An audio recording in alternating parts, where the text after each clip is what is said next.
Is there anybody listening? Is there anyone that sees what's going on? Read between the lines, criticize the words they're selling. Think for yourself and feel the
yesterday is when I crashed. So I was like, you know what?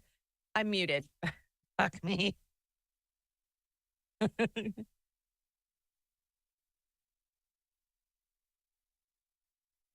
Okay.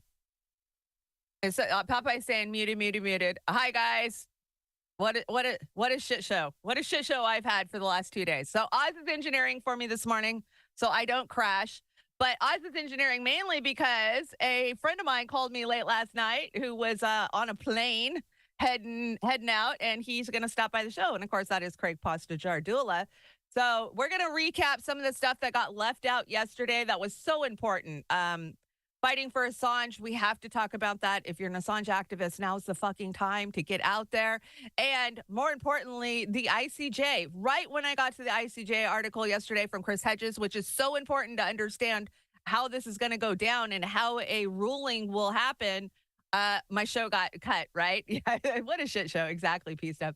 Anyway, so we saw a lot of posts last night saying that there was a guilty verdict from the ICJ, but that is just not true, guys. We're going to get caught up on all of that. And hopefully, Mr. Pasta will be in shortly. He said, go ahead and start your show and I'll just show up. So we'll just wait for him, whenever he shows up. Fair use. We are on YouTube for whatever it is worth. These are my criticisms, my commentary, and my opinions. But if you're interested in anything I talk about, go out there and do your own research, because we are told constantly that doing your own research is bad, but it is not. Education is not bad. And let's see. If you want to help me out, there is the donation links. It's feast or famine for independent media, and it's up to you guys to keep us going. If you like what we do, show us your support. We appreciate it. And everybody who's helped us out, we appreciate you for keeping the lights on over at the trailer park and in the land of Oz so very much. Hey, chat. Okay, I see people starting to finally file in. Hey, Caligula's. I can never say your name. It's Caligula's. It's Caligula's Carnation, right? Yeah, I think so. Good morning. Huck Flim's over on the Rumble. We got Wesley and Popeye and Mastermind and Peace Dove hanging out over on the YouTubes. I'm trying to get all the chats popped out. We're kind of in Beauty and the Boomer mode right now. We're not in trailer park mode, so give us a second to get our shit together. Why won't it pop it out for me? Pop out! Pop out. So you guys know I got a new Discord, right? You can go over to Discord. I am the Trailer Park Pundit over on the Discord. I think it's the Trailer Park Pundit. But I got to tell you guys are starting to file in, and it's real fun over there. We have quite a few different tabs, like, where you can contribute to the show, or you can put up selfies, or you can, show me what you're smoking, show me your pets. And I just got to say, Kate, thank you so much for turning my Discord into an OnlyFan. And if you want to know what I'm talking about, you'll have to go join, because Kate's turned our Discord into a PG-13, if you know what I mean. Thank you, Kate, so much. And everybody who's signed in over there. We've got Deborah over there, and we got quite a few people that have came in over there. So join us over there if you want to stay in touch with everybody from the chat. It's always fun. Oz, is your mic on? I hope not. Well, turn your mic on so people can hear me talking, you talking back to me, so I don't just sound like I'm talking. Talk back, bring it on. I get to talk back to Shanda, everybody. How are you this morning? I'm doing good, and I apologize for the muting, but YouTube's kind of funky this morning, and it screwed me up all the way down the line. But it should be good now. Are we sounding okay, everybody in the chat? A picture, sound, everything? Are we looking good, or 5x5 or whatever? Yeah, I see us. We look okay. Okay. Incarnation. Okay, I get it. Hey, Anna Maris, good to see ya. And Lynn and Popeye hanging out over on the Rockfin. Do me a favor, tweet these out. A lot of people don't know I'm live this morning. This isn't my normal trailer park day. And hit that like button. I always forget to tell you guys to hit the like button. It does help. It does help with the algorithm, so I'm told. Cowboy Kitty, how do you not have a wrench? Where are we? Is this Beauty and the Boomer? Trailer Park Pundit. Trailer Park Pundit. Okay. I'm trying to give you guys some wrenches over there now, because we had some troll action last week. So give me a second and I'll throw wrenches at anybody who's not wrenched up over there.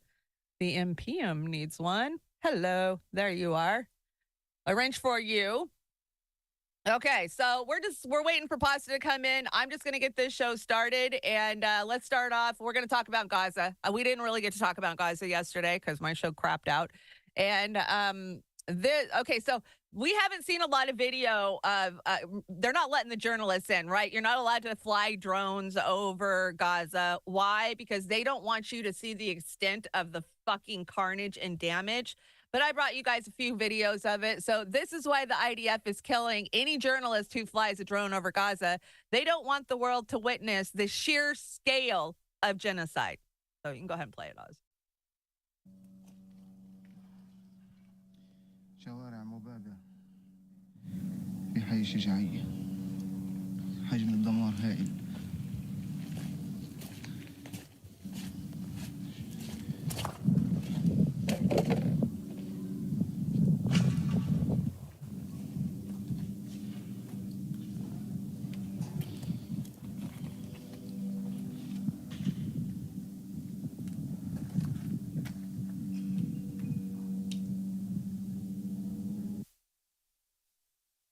Wow, that is just gut-wrenching. The pure carnage. So I brought more than one video, so you're not looking at it from a couple of different perspectives. Go ahead and play the next one, Oz.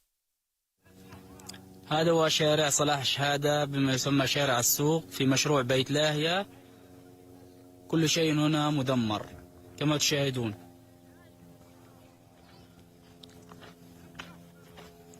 نوثق لكم هذه المشاهد بعد خروج قوات الاحتلال الإسرائيلي منها من هذه المناطق بعد أن عاتوا فسادا ودمارا في هذه الأرض.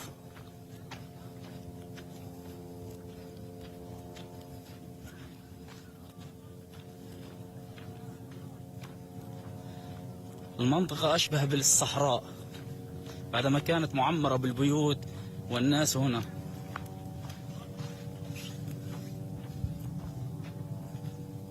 Yeah, go ahead. It pisses you off, doesn't it? This is insane. This is insanity. And they think they can justify this? Go ahead, Oz.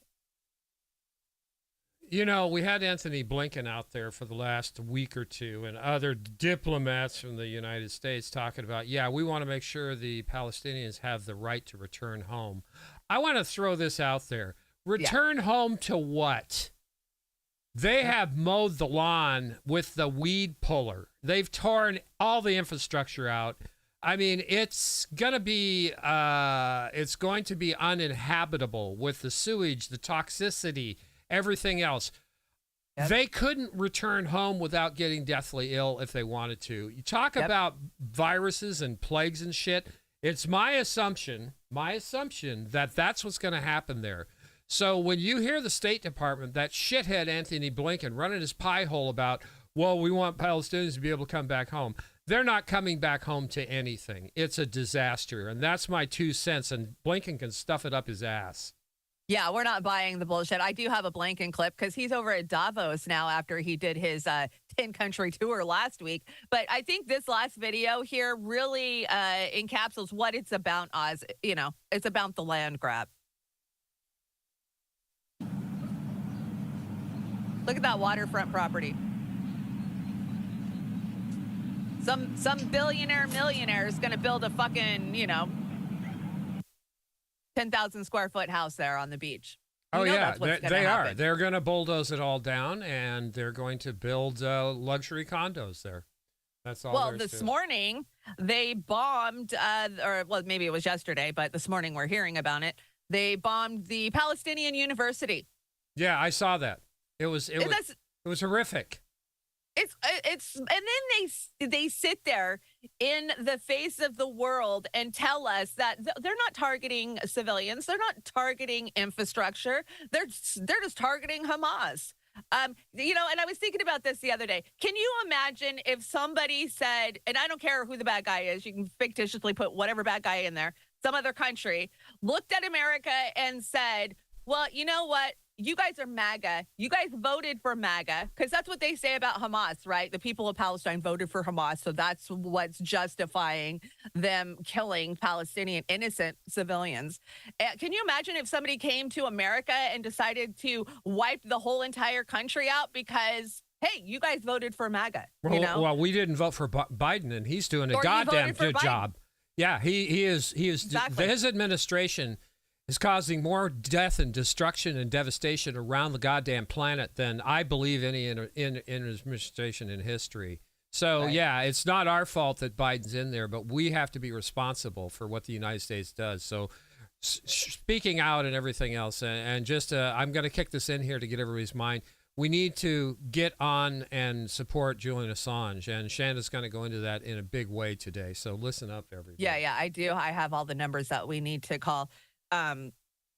What was I just going to say? I lost it. Sorry. Anyways, no, it's all good. So we had the ICJ this week, right? You can still catch it. It's up over on the Rockfin on Roar Media if you didn't get a chance to watch it.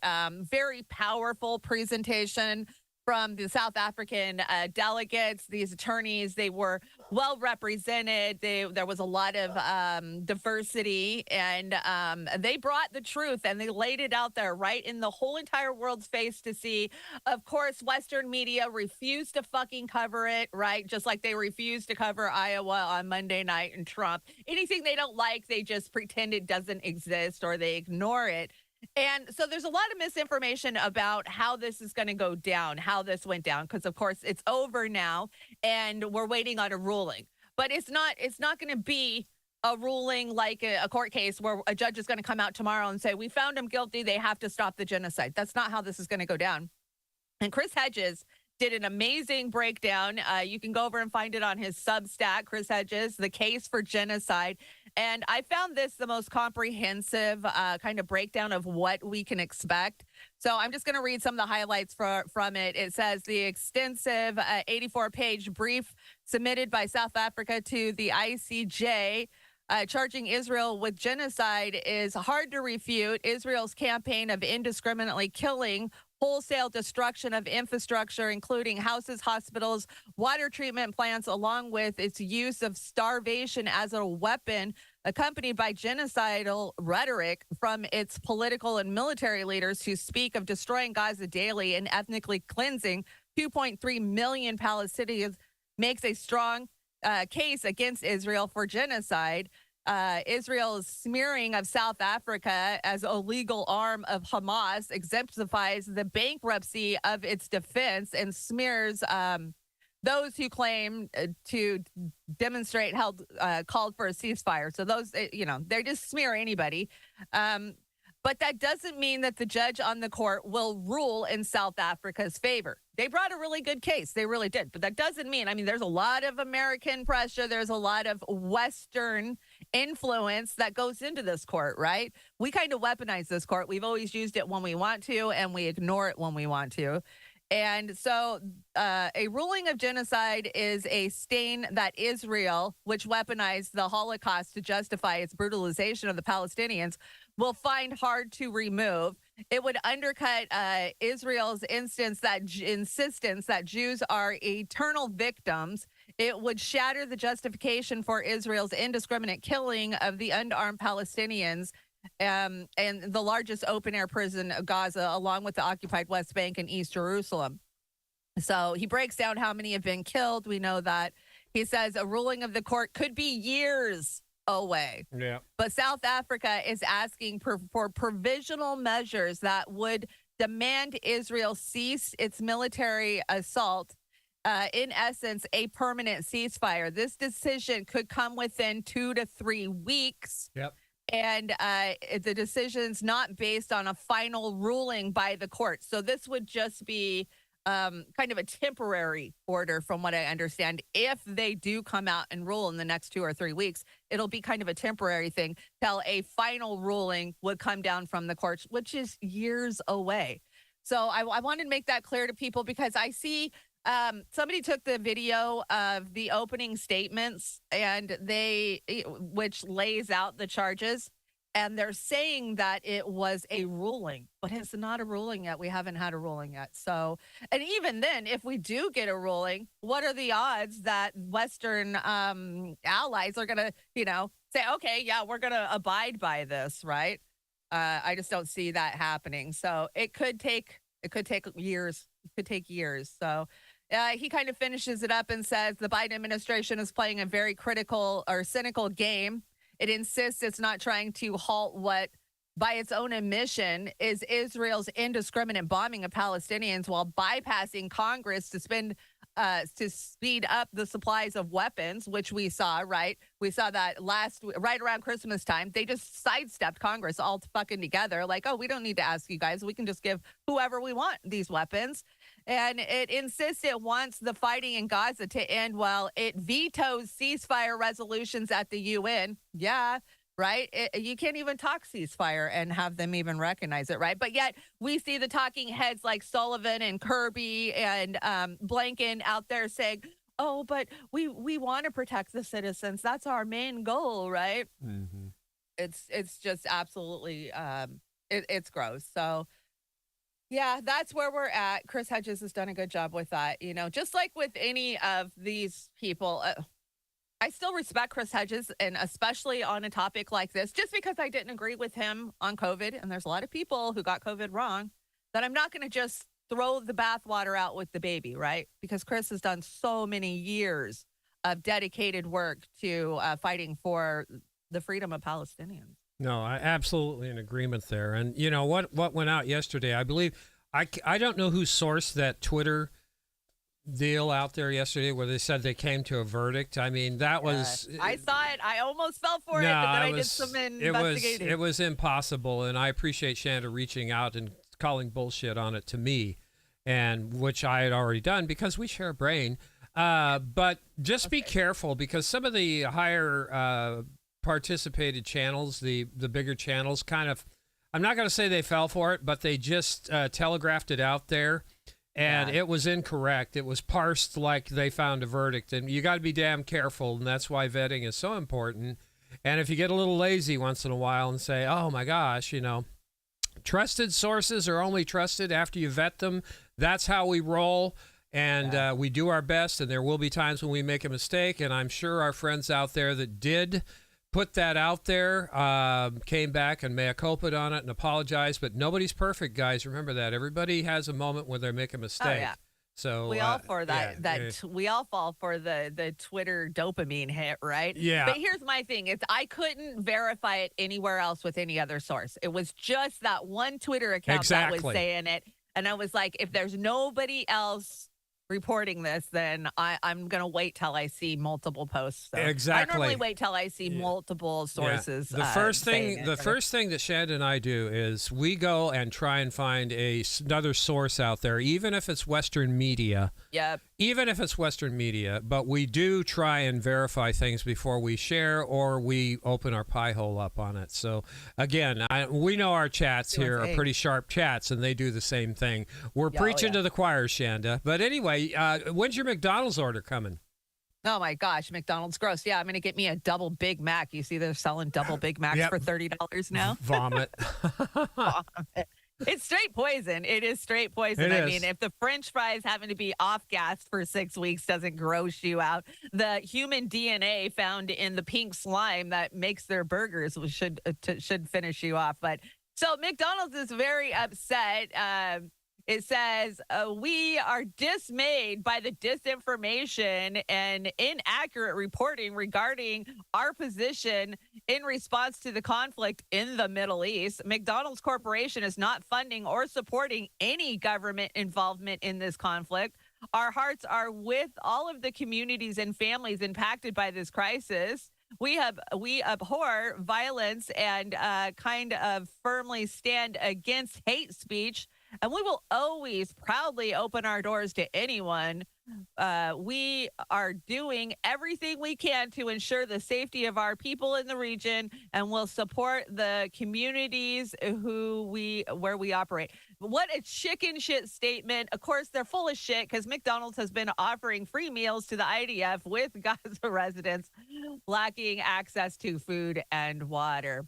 Popeye says I'm loving it. Popeye. Come on, Popeye. I'm loving it. I had that on my deck last week. I was joking about I'm loving it, right? Because they were losing money, right? They said they were. But I just looked the other day, and they're not losing money. Their sales are up 16% in the last quarter. So, yeah, McDonald's isn't losing money. Stop eating there. Stop eating there. So gross. But not as gross as this asshole. You know, I can't believe we ever thought that he might potentially be a candidate that we could get behind, because this guy is nothing but controlled opposition. I've said it from day one. He was there to take votes away from Trump, right? And I don't even think that it matters that the Democratic Party railroaded him and ran him out of the party, because he still toes the line for them, rank and file, like he's supposed to, except for on vaccines, right? So Robert F. Kennedy drops truce in regards to the ridiculous claim that Israel is committing a genocide by South Africa and the show trial of the ICJ. This is just gross. I got to tell you. Yeah, it is. It is. Is this fair to say? Rabbi Shmuley, Harvey Weinstein, Robert F. Kennedy Jr., 220, 221. He's got some bad company, doesn't he? Yeah. Yep. You're up. So South Africa has brought charges of genocide against Israel in the International Court of Justice. I wanted to ask, what do you make of those charges of genocide? And people are also calling for a ceasefire. What are you thinking about a ceasefire? I think the charges of genocide are absurd. If you want to look at a genocide, look what's happened to Jews in the Arab countries in 1948. Oh my God! There are a million Jews in 27 Arab countries. Today there are 15,000 left. Look at Israel. In 1948, there were 750,000 Palestinians. Today, there are 7.5 million. So to charge Israel with genocide is exactly the opposite. Of course, it's a very, very damaging charge. It's the worst thing that you can say, but it's part of a strategy of propaganda against Israel. And if you look at each one of these charges, that it's an open prison, that it's ethnic cleansing, that there's an occupation, all of them are just factually absurd. People are calling for a ceasefire. What are your thoughts on a ceasefire? I don't, what is the solution? How does Israel get the hostages back? Israel's getting hit by missiles every day. Tel Aviv. Oh my God. Tel Aviv has twice Can the you population believe that? density of Gaza. What? And Hamas is hitting it with missiles every day. How do you stop that? You just want Israel to cease fire? Hamas has said it's not gonna. Oh, I don't, it's a very strange mindset that Israel gets attacked in the worst slaughter of Jews from the Holocaust, since the Holocaust, and people are now turning this around and making it look like Israel deserved it. And it's Israel's doing what it has to do, what every country would do to protect its population. It has a duty to do that. Does he live in a cave? Does he live in a cave? No, he lives at a Kennedy compound. Are you kidding? He is paid opposition. Those are exact talking points that his handler, Rabbi Shmuley, told him he had to say when he went to propaganda school a few months ago. And that guy is just absolutely delusional to think that, to say that it started on October 7th, but then to go back and say, well, look at what happened to the Jews 80 years ago. We must kill them all now. This guy, I still see progressives out there thinking that he is the greatest fucking thing. And, we saw Ray McGovern call him fucking out to his face this week at his own campaign rallies. And what did they do? They fucking threw him out. Because that's how a true politician, talks to his constituents. It's like, nope, you're saying something I don't like, so it's time to throw your fucking ass out. Go, Ray McGovern. Keep doing it. What an asshole. I mean, I've been telling you guys he is a joke of a candidate. And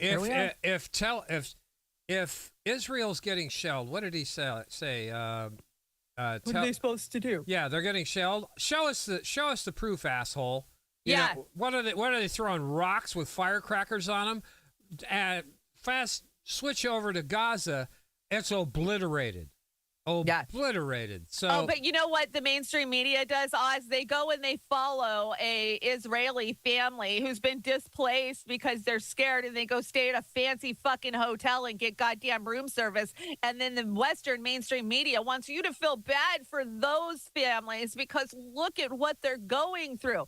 They're in a hotel with a fucking pool and room service, and you're comparing that to the suffering of the Palestinian people in Gaza who haven't had water, food. Did you see the food delivery truck that showed up in Gaza and they all ran for it? They fucking shot them. Yeah. If you're starving and you see a food truck, you're gonna go to it. This is just insane. Yeah, that's tantamount to putting cheese out or a salt lick to to set up, and that's even hunters. Most hunters have better morals than that.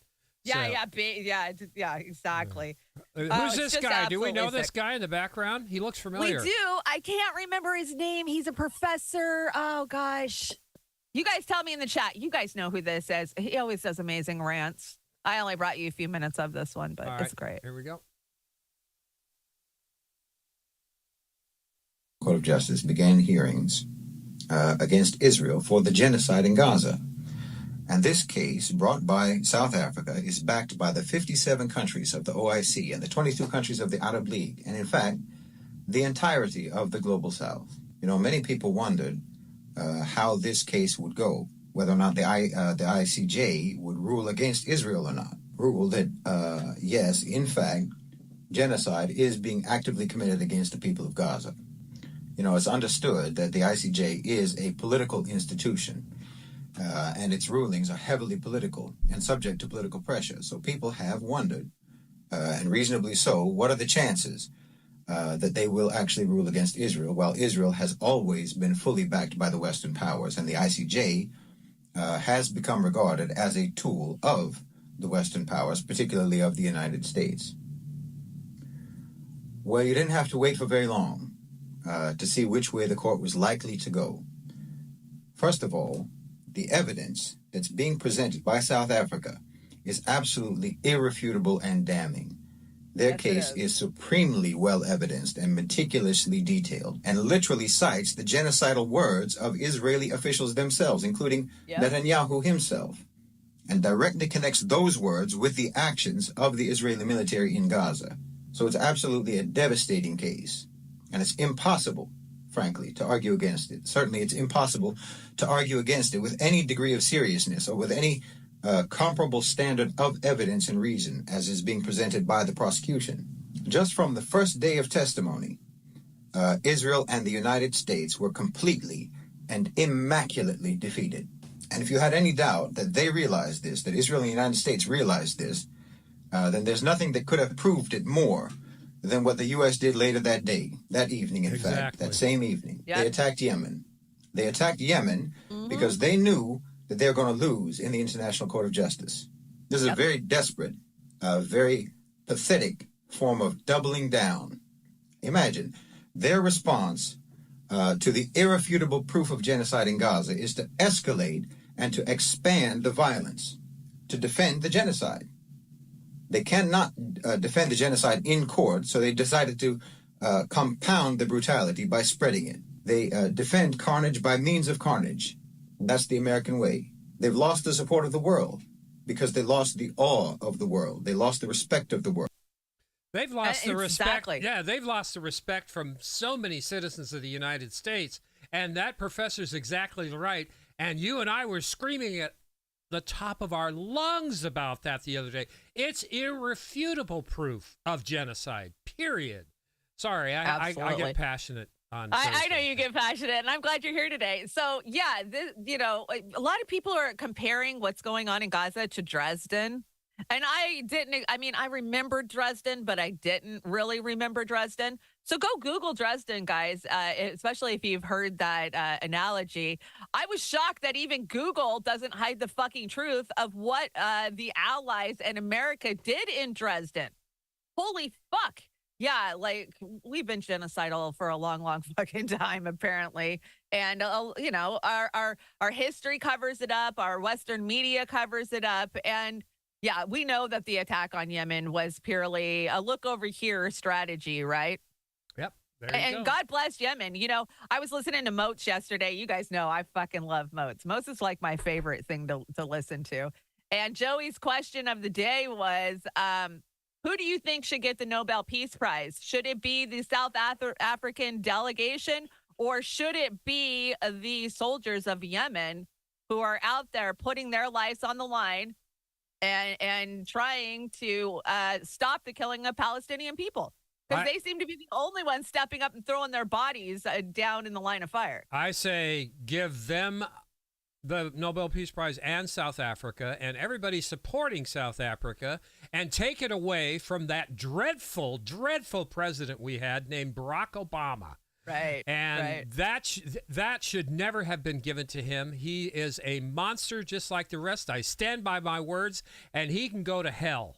That's well, we know that the Nobel Peace Prize doesn't go to peacemakers. It goes to fucking war makers. It has for, forever. Yep. So I almost expect them to give it to Benjamin Netanyahu or fucking Anthony Blinken or who knows, even fucking Biden, right? Yep. I wouldn't be shocked. Exactly so. And you know what we do need is a real peace prize that origins aren't so stained like Nobel. That's crazy. And people are going to say, what do you mean, Nobel? He was a great man. No, he wasn't.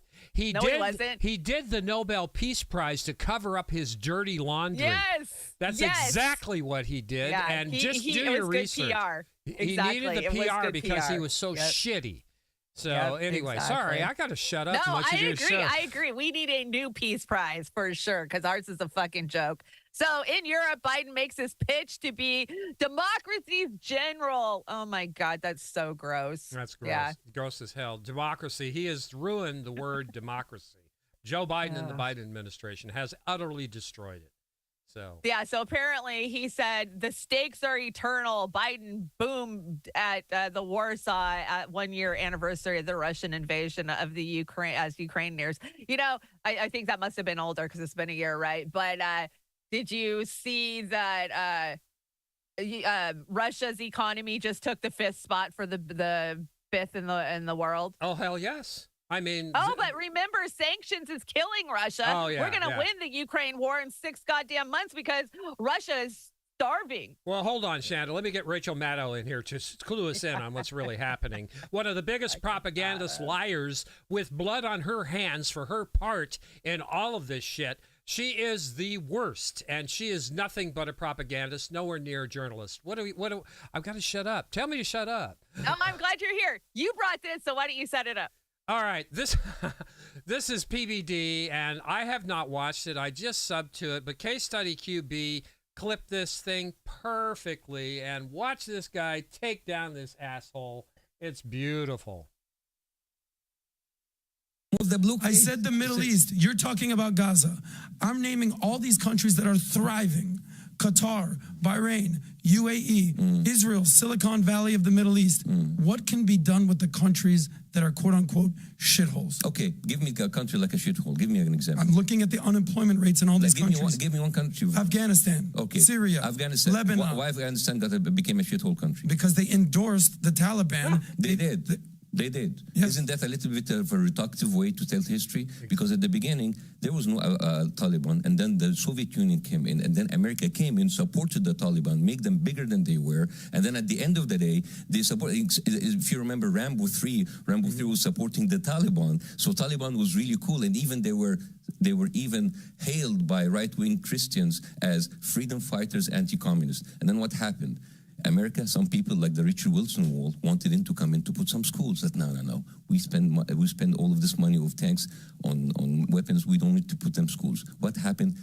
Taliban flourished, all because of America interfered, made it shitty, left everything. Taliban flourished, and then America went in again, spent $2 billion, make it even, $2 trillion, made it even worse. So when you tell me like a country is not surviving, it's not because there are bad people there. No. You have to come into the root cause. Every single country that you said, I can bring you the root cause of how America and the West has fucked this country to become. Go to Syria, go to Lebanon. And this is common. Remember that Sean Connery movie, The Wind and the Lion? We supported that back. You know, it wasn't just that we supported the Taliban and created Bin Laden, but this goes way back to the days of Roosevelt and the same thing. I think the guy was the Raizuli over there.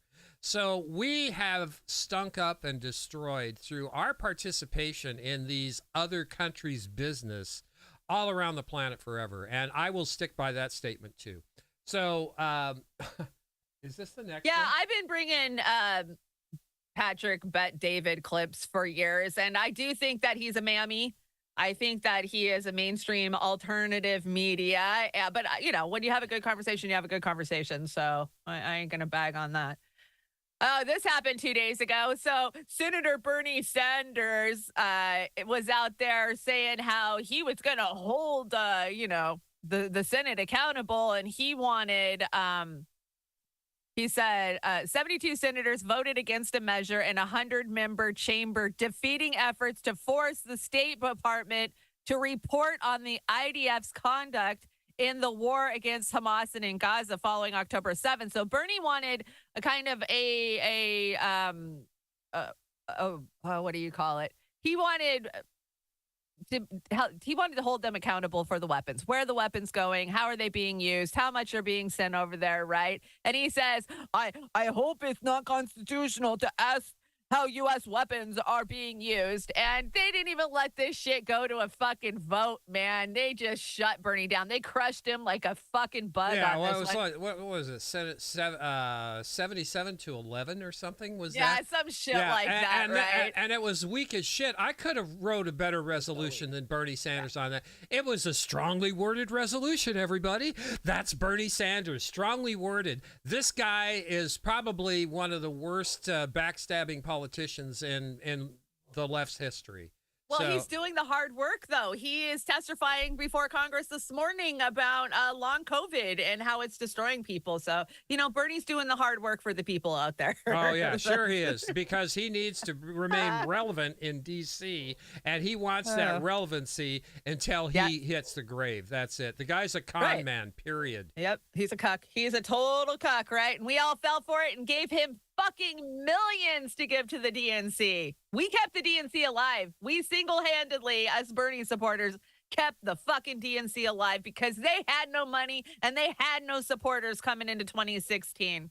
Yeah, we need. Shame on us. I need to bring that Meatloaf song. I want my money back. You know that one. I do want my fucking money back. So don't give to any of these damn politicians out there. I see some of the old Bernie people falling for the RFK shit and donating and buying shirts, and it's like, oh guys, because it's a cult, right? They want to feel like they belong, and I understand that because we had such a sense of community during the early Bernie Sanders days, right? It was this movement that was coming together. It was organic. It was grassroots, or we thought it was organic at the time, right? And that feeling of camaraderie that we got, and I won't bag on the fact that I have an amazing network because of the Bernie Sanders movement. That's the only thing that I believe came good out of that. Only thing that came good from Bernie Sanders was y'all. That's the only thing I got from Bernie, right?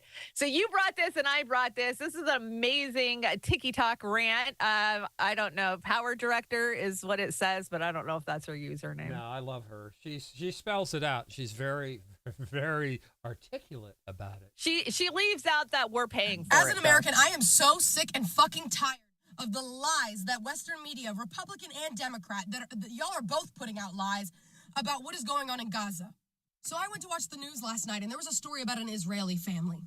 I don't watch the news for information. I watch the news to be like, what are they saying is happening? And the story was telling about a family in Israel that got displaced. They had to relocate to a hotel because of the attacks from the Hamas that killed 50 people in their area. And they were saying how hard it was to be living in a hotel with their entire family fitting in one room. Who? How dare you report on a singular family from Israel that's been displaced when there are over 2 million families in Gaza displaced? What about them being displaced? And they're not being displaced into nice little hotels with running water and food and a nice roof over your head, and you don't have to worry about bombs dropping on your place to stay. No, that's not what's happening. They are being displaced onto the goddamn streets. And you want them to evacuate somewhere safe, right? There is nowhere safe. There is nowhere safe. There is nowhere safe left in Gaza. And let's say there is. Let's play into your bullshit lies. There is somewhere safe for them to go, right? No worries. You just have to, 1, make it there alive because you're all dying coming from a hospital, right?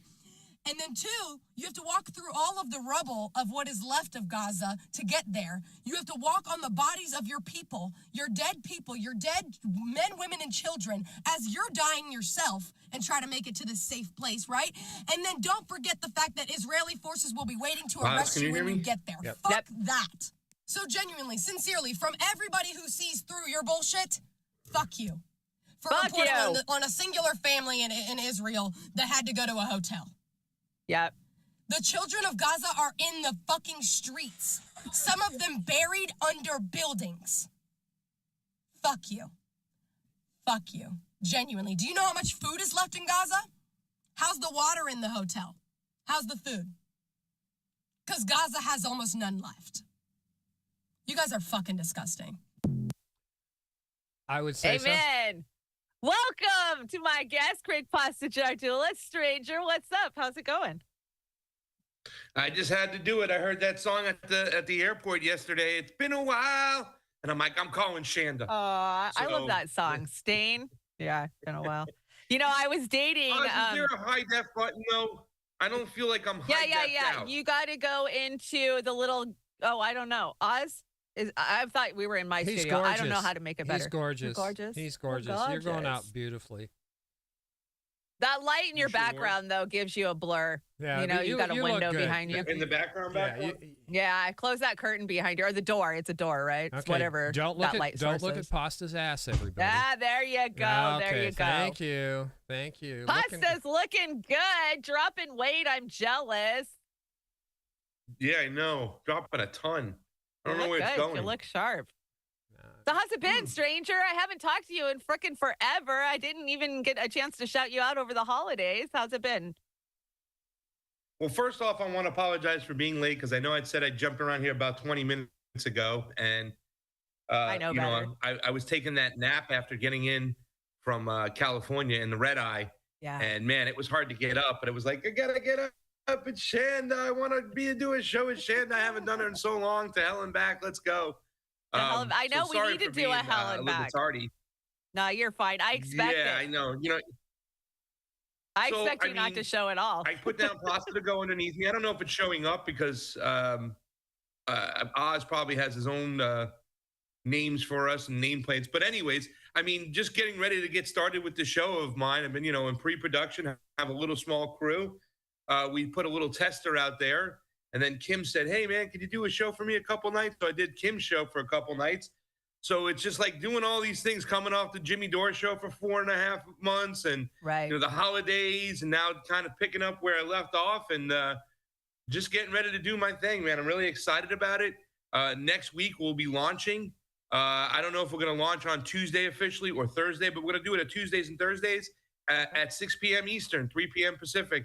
And I'm just excited about that. So that's what I've been working on. And, you know, I just want to get back to my old routine of jumping on your show, jumping on my old show, AM Wake Up here and there, still doing a convo couch when we can, when Fee's not off in some, you know, war-torn area, you know, when she's not on the battlefield. So, yeah, I mean, just it's awesome to be here with you. I love you guys. I love my Roar peeps and just ready to rock and roll. You know, that's it. Well, we love you. We missed you at the CPI conference in Portland, but your message went over very, very well. It was well received. And yeah, Pasta, I'm so excited to see you back. And so is the chat. The chat is just freaking out. Oh, my God, Pasta, they act like they haven't seen you in a year. So I know they're ready for you to come back, too. Well, I'm ready to be here. Thank you for having me on. Yeah, well, we got a lot of shit to bitch about, and I've got a few clips because I had a full show wrote when you called me last night, but I figured we'll just go over some of these things, and you can get some thoughts out there because people haven't heard the Pasta's thoughts for a while. So, of course, you came in right as the Sam Cedar, Emma Vigeland attacking Gray Zone. Have you seen this yet? No, that's why I love coming on your show. You always catch me up. It's so gross. Go ahead and play it, Oz. Hi, Sam and Emma, the Buzzsaw. Just wanted to let you know you're doing a great job covering the crisis in Gaza, but I recently heard from some of my leftist comrades that you have a beef with Max Blumenthal and Aaron Mate. Is that true? I think they have been doing fantastic work at the Gray Zone, debunking all lies and misinformation from the Israeli government. Do you disagree? What's the beef? I don't know about their work on Israel, but I think the problem is work besides that. Exactly. Yeah. I mean, they're fine when like they can report on. I mean, I don't know if they're fine. I can't speak to their reporting, but like they're reporting on. So then you shouldn't speak at all. The war in Ukraine and Russia's crimes there has been atrocious. And COVID is an absolute joke. The way Max Blumenthal chased down Ben Norton. So it's a mess. I think those guys aren't credible in my opinion. I haven't followed any of their stuff since both the COVID stuff, the what was it? The white helmets were crisis actors. Is that what they were saying? I don't know. I can't. They were. I can't remember. I do remember some of the COVID stuff. But do I have a beef with them? No, I just don't find them credible. Yeah. It's not a source that I look to. So what do you think, Foster? They just flat out tell you that they're uninformed. They don't know a goddamn thing, but they're going to give you their opinion on Aaron Mate and Max Blumenthal. And, you know, if you haven't been watching, they have been fucking burning it down. I mean, calling out mainstream media journalists for their misinformation, misreporting. You really got to give it to Max and Aaron for that. Yeah. I think the greatest thing about it, you know, I was talking to a normie the other day, a friend of mine who kind of found out that, you know, she saw me on the Jimmy Dore show and we reconnected again. Okay. And, you know, this is a person that I work with. And I remember we were going over the whole George Bush, W. Bush, and Al Gore election when we were both pulling for Gore hardcore and then Bush ended up winning. And then we set the Middle East on fire. I was a Gore person back in those days, too. But, you know, she had issues very similar to some of the stuff I had talked about. You know, I grew up in South Florida, Boca Raton, which is a very highly populated Zionist area, Jewish area. You know, my high school was about 75% Jewish. You know what I'm saying? It was, you know, I don't want to say about 75%, about a good 2/3, but it was, you know what I'm saying? I grew up in one of these areas. However, the first time I learned about Zionism was from a rabbi, right? You know, was from a Hasidic Jew. I think the power and the strength when I was talking to my normie friend and she was saying, listen, I'm having a trouble with one of my aunts. She's an awesome aunt, but she's been to Israel. She's very pro-Israel. She saw a tweet of mine and I don't know how to kind of talk to her about it, or she's pretty much wants to know my sources. And she was wondering which video that she should pull. I think the great thing about Max Blumenthal, along with Dan Cohen, you know, who used to be a Gray Zone member. Love Dan. And people like Norman Finkelstein, and some of the people we've been talking to, is that they're all Jewish. And that's very, very powerful. Me too. Right? You know?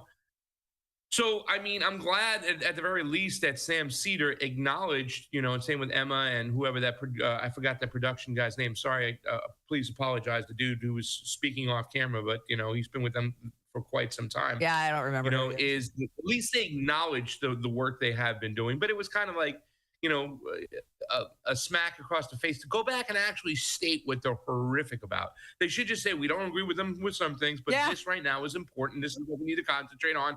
And they've been doing some excellent work. So I say go ahead for it. Two things. Not just number one, Shanda, that they were a little bit kind of like, a little nasty by kind of pointing out these things and saying how stupid they were. It's the fact that they still won't admit that they're wrong on those two issues. Yeah, I mean, Ukraine, Russia. I mean, if you're going to still be pro-Ukraine at this point, first of all, if you were pro-Ukraine out of the gate, you didn't do your homework. You didn't understand what happened in 2014. And even before that, the Ukrainian government ceased to be the Ukrainian government in 2014 when we planted a puppet. We removed their government.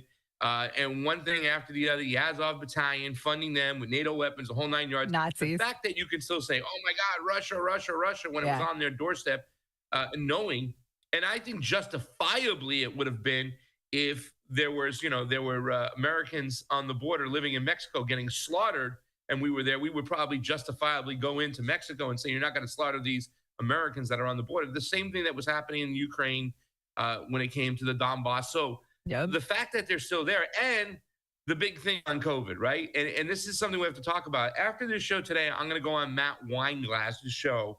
Nice. Matt Weinglass is a new guy, up-and-comer, the homeless left. And he's been actually doing some work on Lahaina. He just went to Lahaina.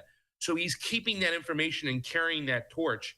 If it isn't for guys like you guys over here at Roar Media, especially with people like Amber, right, who you watch her tweets, still talking about COVID because it's been forgotten about. Yeah. We need to continue to do these things. But for Sam and Emma to still be behind in the dust on that one, it's kind of a little bit lazy, and it just shows you where they're at, where they're going to be. Yeah. You know what I'm saying? However, I guess it's a good thing that we have to all come together for this one issue and kind of push back and say enough is enough when it comes to Israel-Palestine. So I'm going to take the good with the bad, but it's still more the same when it comes to Emma and Sam. And it's not, Shand, I don't know about you, but it's their little snotty faces. Yes. Look at Emma right there. Little snotty faces. I don't pay much attention. I remember when Emma, her claim to fame was she rode shotgun with Jordan Charlton in 2016, interviewing people on the street for Bernie Sanders. And now she's over at the Sammy Cedar show acting like she fucking knows something. And the ironic part is, Pasta, that these are the same people that support Israel and call, the Palestinians Nazis. Oh my God, Hamas is Nazis, but they actually support the Nazis in Ukraine. I mean, the irony of that is absolutely not lost. Yeah, these people. But, there was a lot of Shanda? people. Yeah. Yeah. There was a lot of people. I just want to say, I don't want to interrupt you, but. Go ahead. Oh, yeah.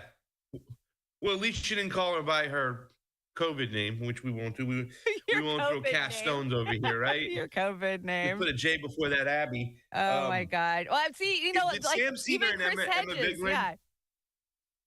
Go ahead. Oh, yeah, I know. Chris Hedges, They all supported the COVID narrative, right? Well, they never got straight about it. They never got right about it. I mean, even Dr. Cornell West, right? West, Since I've done my interview with him.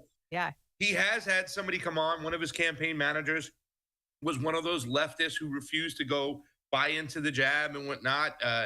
And he's great. So I would hope that he would get some movement there. And when he says stuff like, well, I want to have a truth council and find out what's what, it's like, we already had that. We had it in real time. You don't need to go do that. We did all the homework for you. You just got to get up on the information. I don't know if he's able to because he lives in academia, Yeah, right. I don't know. Anything's possible. But right here, right, with this setting, I believe, I don't know if it was this show, I believe the only clip that I saw from this particular Sam and Emma show from a while, and I don't know if it was this particular show, wasn't it Sam kind of starting to prep people or prep his followers to once again, hold your nose and vote for Joe Biden? Hasn't he been already starting to do that again? Yeah. I mean, yeah, no, they did. I'm waiting You're for right. a lot of people to start doing that It again. was the same exact show. They were like, yeah, Biden's bad on this and Biden's bad on that. But Trump, right? We're getting that but Trump argument again from the true bluers. Trump will be the end of the, I mean, Bernie's been out there saying it, oh, this will be devastating. It'll be the end of the United States. It's the same vote blue no matter who rhetoric out of these guys. So I've got this other clip, Pasta. I'm just going to kind of jump around because I want to get your impressions on a few things that I have on the deck.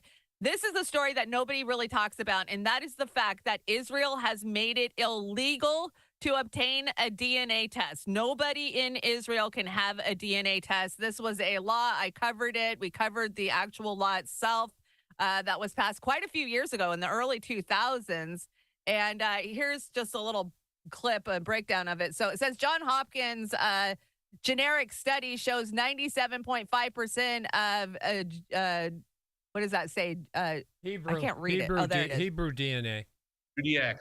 Yeah, okay. In Israel has absolutely no ancient Hebrew DNA and therefore not Semitic and have no ancient blood ties to the land of Palestine at all, wherein 80% of Palestinians carry ancient Hebrew DNA and thus are real Semites. And I brought a little TikTok of the breaking it down. A lot of people don't talk about this. DNA tests are illegal in Israel. Ask me why. It's even illegal in the state of Israel to obtain this. You can speed it up, Oz. It's illegal to show it and or talk about it. Ladies and gentlemen, my DNA. Now you may ask yourself, why is it illegal to obtain this in the state of Israel? Because it proves through your DNA that Jews around the world have no ancestral ties to the land of Israel. I mean, duh. It doesn't take a PhD or an article from a Jewish newspaper to tell you that Caucasians practicing a religion aren't native to a place where people have been brown for millennia. This TikTok caused a storm online, with many debating what his results, which show no trace of being from Palestine or the Middle East, despite being Jewish, mean. Yet in the state of Israel, getting hold of a genealogical DNA test is highly restricted. Yet Dov Aharonov and the Jerusalem Post reported in 2019 that Israel's genetic information law blocks people from buying them from local pharmacies. I guess boomer Zionists think that if you just throw enough money at troll farms and you don't let people Google 23andMe in Israel, that they'll forget that they're not Middle Eastern. Like, it's not Jesus of Williamsburg, it's Jesus of Nazareth, right? I mean, that's fine. Kill it wherever, there are dark Jews. Oz. There's Jews from Brazil, there's Jews from Ethiopia, and up until the 19th century, everybody was... All right. Okay, so you got the gist of that. Like I said, I've covered this story a couple of different times now. It is illegal to get a DNA test in Israel. Pasta, why isn't anybody talking about this? I don't know. I mean, because they want to suppress the information, but I mean, it goes really, really deep. It does take a little bit. It takes a little bit of nuance for this one, Shanda. I still think that, be like, yeah, well, it wasn't me because we were thrown off our area. It was our great-great-grandfather who was there, who was run off by the Romans. And, that's why, to this day, we're allowed to go back there. I think the best thing about it is Jesus of Williamsburg. And it really kind of putting that point out there that there's a lot of people, Jewish people from Brooklyn, who are not native to that land whatsoever, who haven't had, any type of lineage whatsoever. They have more rights to that land than the actual Palestinians. So, yeah, of course, the Israeli government is going to shut down, when it comes to DNA tests, because they don't want that information getting out too much there, whatnot. They're still trying to hide and suppress, at least for now. But, I mean, what are you going to do? I still talk to, a lot of, where I live, there's a lot of snowbirds, right? Yeah, they live half the year in Florida, me too. half the year in Brooklyn. They got dual citizenship. They can go to Israel they want at any time. So, I mean, I know a lot of these people over here, they feel that they still have a right to go there, and that is their land, regardless where their bloodlines are from. So, I mean, I can understand why the Israeli government is going to try to shut these things down and try to silence them as much as they can. But it's so great. The best line was it's not Jesus of Williamsburg, it's Jesus of Nazareth. Yeah, and, exactly. It should say a lot to a lot of people. But, when I was getting ready to have Norman Finkelstein on the Jimmy Dore show, before he came on, we spoke. And I said, Norm, what do you want to do? How do you want to handle this? And I've been kind of marching to the beat of his drum, right? When he says, listen, we just got to constantly educate. We can't get upset. We can't get mad, especially when it comes to this situation. It's going to be one of those situations where people are totally ignorant. We just got to continue to educate, throw the information and the facts out there, and eventually they'll catch up. They will lose the propaganda game, and that's where they're at right now today, losing the propaganda game. Big ups to this video. Yes, no, and this guy here, this TikToker, he's put some really good stuff out. I don't know who he is. There is some useful TikTokers out there, I gotta say. Oz, I want you to jump down to 65 because I want to get Pasta's take on Gonzalo Lira and what happened there. Pasta, I'm sure you're up to speed on what went down there, right? I brought a Kim We have clip. to go back to Dick Morris, though. Do we have to go back to Dick Morris? Yeah, no, we will cover Dick Morris. The Dick Morris thing is hilarious. We will go back to that. And I've got a lot of Davos shit on the deck, too. But yeah, let's talk about Gonzalo and what Kim has to say about it, because I think that she's got a very pertinent point here. It's incredibly frightening. It hits way closer to home that being, a journalist, a YouTuber, a truth teller, an independent talker, whatever, however you want to label it, that this is a dangerous job. I mean, you wouldn't think it is. You wouldn't think it's a dangerous job. I certainly at times forget that it's a dangerous job. But I guess it's a dangerous job because people are out to get us. They don't want us to speak the truth. They don't want the masses to hear things. They don't want you to know the truth. That's really what it comes down to. It's not even about me. It's not about Gonzalo. It's not about any Julian Assange. It's not about the individual. It's about you, actually. It's about you. They don't want you to know the truth. That's what it is. They're afraid of you. And because they're afraid of you, they have to silence us because they're worried about the weapon we give you, which is information, knowledge. And they know that that weapon is more powerful than any other weapon that you could have. And that is why they don't want you to have it. And that's why they go around silencing and punishing, because they're wanting to scare us. They're wanting to ensure that we never cross the line and give you those weapons. The weapons that could take down an empire, the weapons that cause revolutions, the weapons that expose corruption and get people angry and cause people to rise up and change their governments or even just vote differently. They just don't want you to have that information. So, Pasta, we have the World Economic Forum meeting in Davos this week, and their theme this year is rebuilding trust. And I think that just fits in perfect with this, because trust to them means that they control the narrative and that they shut down independent media.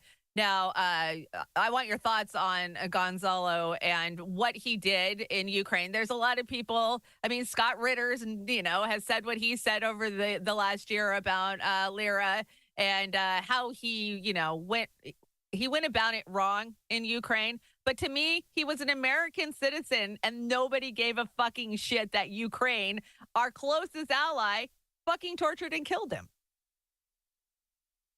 Well, they tortured and killed him because he was putting out the information that they didn't like, right? That, and it is kind of important that you point out that despite the way he did things, it's not like he deserved to die. I had Gonzalo Lira on the AM Wake Up show several times when he just wanted to just jump on and vent and whatnot, and it was really cool. And he did provide some valuable information. And yeah, of course, you're going to have your beef between people. But, I really love this speech what Kim said. I did hear this one in particular, but what Kim said there was so important, right? It's you out there, ladies and gentlemen. They don't want any type of independent journalist, grassroots journalist growing on either side of the aisle or any independent thinking. That's what it's all about at the end of the day. They want to suppress information. Information is worth more than money nowadays. And I think it was important to point out, listen, I remember when me and Fee had to go into Colombia and they were grabbing people and they were, deporting them, and they weren't letting them go into the country. Our good friend Terry Matson got grabbed at the airport. Fee had a great plan. Let's go into Cartagena first, where the tourists hang out, and then get over to Bogota. Yeah, we did it. It worked. It was all fine and dandy. But at that moment in time, after I spoke to Terry, we realized that we were on a list. Yeah. We're on a list from the Department of Homeland, from DHS, from the CIA. I've been stopped before, coming in from Cuba before. So it's scary at times, and you wonder, well, how far will they let you go? What will they let you do? If you get into a bad situation, maybe they'll just let you rot there. The thing is, I don't have a solution to it other than the fact that we got to bring more attention to it. But it is a scary thing, and that's what they are trying to do. This whole Gonzalo Lira thing, and I know a lot of people are like, well, he's not Julian Assange. Okay, I get it, but still, and I thought it was great the way Kim labeled him as a YouTuber. She didn't do that to demean him. She just meant to label him as saying that is just as valuable. That should be taken the same way as a journalist. If you're a person who has a YouTube show and you're putting out information there, you should have the same rights and you should be treated equally across the board. And we shouldn't allow the State Department to do the things they do to us. They knew exactly who he was, our country, and they let him die over there. Yeah. They just let them die. It's a sad situation. It is very sad.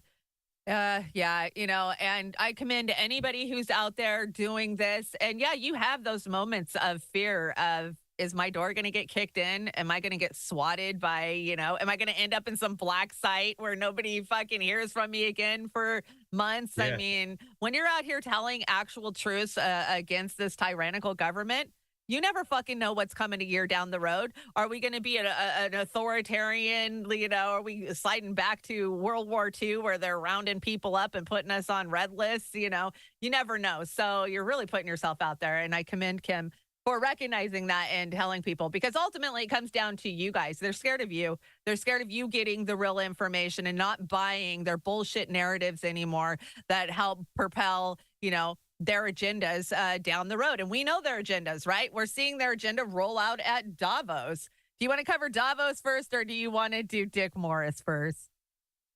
Dick Morris. I need some Dick in my life. Let's cover. Whoa. Whoa. I didn't mean that, Shanda.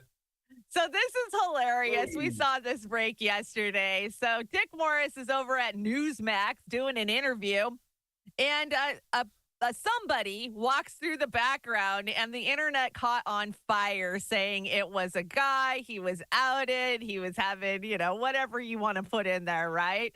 And we'll play the video. Go ahead and play the video, Oz. Basically supporting Ron. They're basically supporting Nikki Haley. So they're going to downplay it, and they're going to try to say, oh, he didn't get a majority, or he got... Okay, so he did look like some dude from The Sopranos. I got to say, whoever walked through the background looked like a big pussy from The Sopranos. But it turns out it got fact-checked. That is not a man. He did not get outed on live TV on Newsmax. It happens to be his wife, Ellen McCain, who, these guys write books, right? That's who they are. They're authors and far-right commentary, aren't they? Okay. Well, the reason why I wanted to see that, because I didn't know what was going on, and that's funny, is that I took my mom to go see a Carrie Lake gathering about 6 months ago, and it was in West Palm Beach, and Dick Morris was the opening speaker, and he really made a really good speech. And he was really talking about, how the left and the right, the left populists and the right populists have to come together. And he was explaining the differences. He's like, the left populists, they call what we call the deep state, they call it the military industrial complex, and they have that beef with them, and he was just going over like the differences, and I thought it was a really good speech. And at the very end, I went up to him and I shook his hand. I said, hey, Dick, that was a great speech. I didn't really get a chance I wasn't having a camera in anybody's face. It was kind of a gathering where we brought a ticket, so I didn't just want to spring up on somebody, but I thought it was really good to hear what Dick Morris had to say. I don't always necessarily agree with Dick Morris. Right. But it was just kind of funny to see that whole situation with somebody walking behind him. You see the way he kind of changed his whole body language as she walked behind him. She's like, oh yeah, you could sense the whole he knows he they're there. A little uncomfortable, and it just turns out it's his wife. I mean, I'm not gonna say name or call names or anything. Yeah, she was looking a little rough and manly at the time, but the internet is so broken with the pedogate, right, that they think anything like this is a scandal, and he got outed, and no, it was just his wife, guys. Yeah. For sure. They're nuts. They are nuts. I mean, that's a big problem in itself, right? Like, people just jump. When it came to the Epstein release over here not too long ago, people start jumping off on certain things, and it's like, guys, Jimmy Kimmel never went to the island. I think you might not like Jimmy Kimmel. You might be mad at him right now, but I don't think he was ever on that island, guys. So I don't know what you're doing. He was named. That's it. He claims he was never on that island. He's threatened to sue Aaron Rodgers for even implying it. Like, he was very upset about it, But did we learn anything from the new Epstein list? It wasn't even a list. It was court documents. No. And if you're really paying attention, you should have had more questions from this drop than anything, right? And that is some of the victims recanting their statements, like Virginia Giuffre, especially on Dershowitz, where she goes, she accused Dershowitz for years, and then she goes, oh, I might have got it mistaken. I maybe it was somebody else, right, after she gets a big paycheck. There's questions about Maria Farmer that are starting to come forward. Whitney's done some really great reporting on this, and Johnny Vedmore has done some great reporting on this. And nothing came of that to me. I mean, maybe we had a few new quotes, but there was no new names. The Stephen Hawking's memes were fucking hilarious, I gotta say. But we already knew that Stephen had been to the island multiple times. That wasn't news. Like, if you're paying attention, none of that was news. Yeah, okay, let's jump ahead. And for me, go ahead. Really quickly about that whole thing. For me, it was seeing people talk about Ehud Barak. I'm like, guys, we've been talking about Ehud Barak and his connections to Epstein's for like 5 years, and that's us. People like Whitney and those Jason Burmises and those Ryan Dawsons. They've been talking about them for a lot longer than us. I mean, it's old news. But I guess it was kind of cool the way it was all tied together. I actually, you talk about Kim's video with her interview with Dershowitz talking about Epstein and questioning whether he was Mossad or not. So, yeah, I guess there was some good stuff that was brought from that, I guess. But for the most part, it was nothing new whatsoever. It was just an old, outdated, everything we already knew for those who've been paying attention. Yeah, for sure. For those of us who've been demonetized for the last several years over this shit.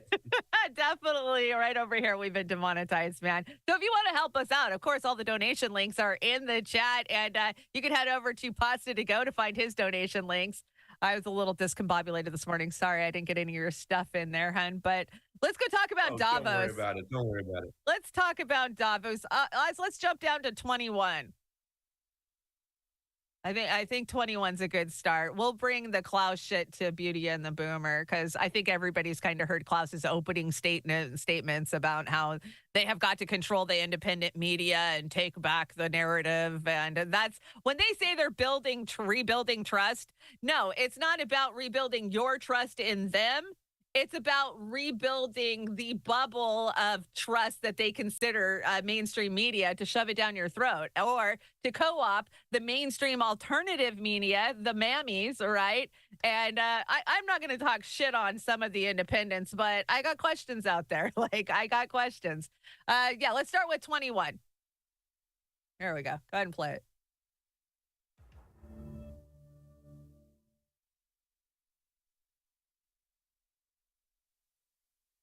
Ecocide as a word is becoming better known around the world, and the concept is generally mass damage and destruction of nature.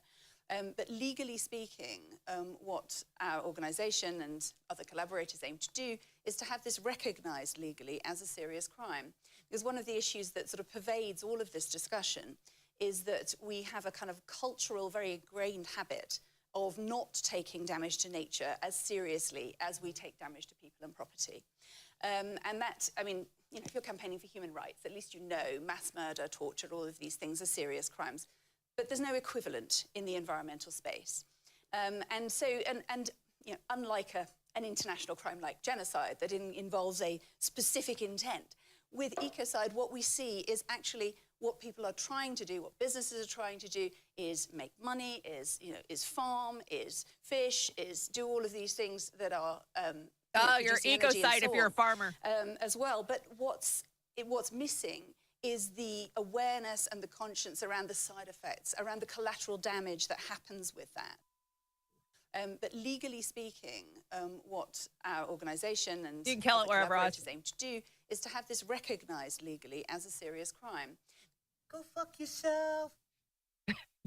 Totally go fuck yourself. Okay, so we see the German farmers. We're seeing the European farmers coming together. They're fighting back Pasta. They're fighting back because they're being called genocide or ecociders, right? If you grow anything, then you're killing the planet. So there's no new plan, right? It's the same plan. It's just reinforcing that plan, reintroducing that plan, remembering that plan. That's what's going on right now. You know what I'm saying? They're testing waters. There's been pushback all around. I think a lot of people, too, not only in the States, but like you said, in Europe, you can see the protest that's going on. It was never about going green and getting the environment better. That's not what the Fourth Industrial Revolution was about. That was about making sure they put all these protocols in place, making it impossible for the small farmer to exist, while the big farmers and the big corporations, the big ones, they grab everything. So you'll have nothing and like it. You know what I'm saying? So this is just more of the same right now.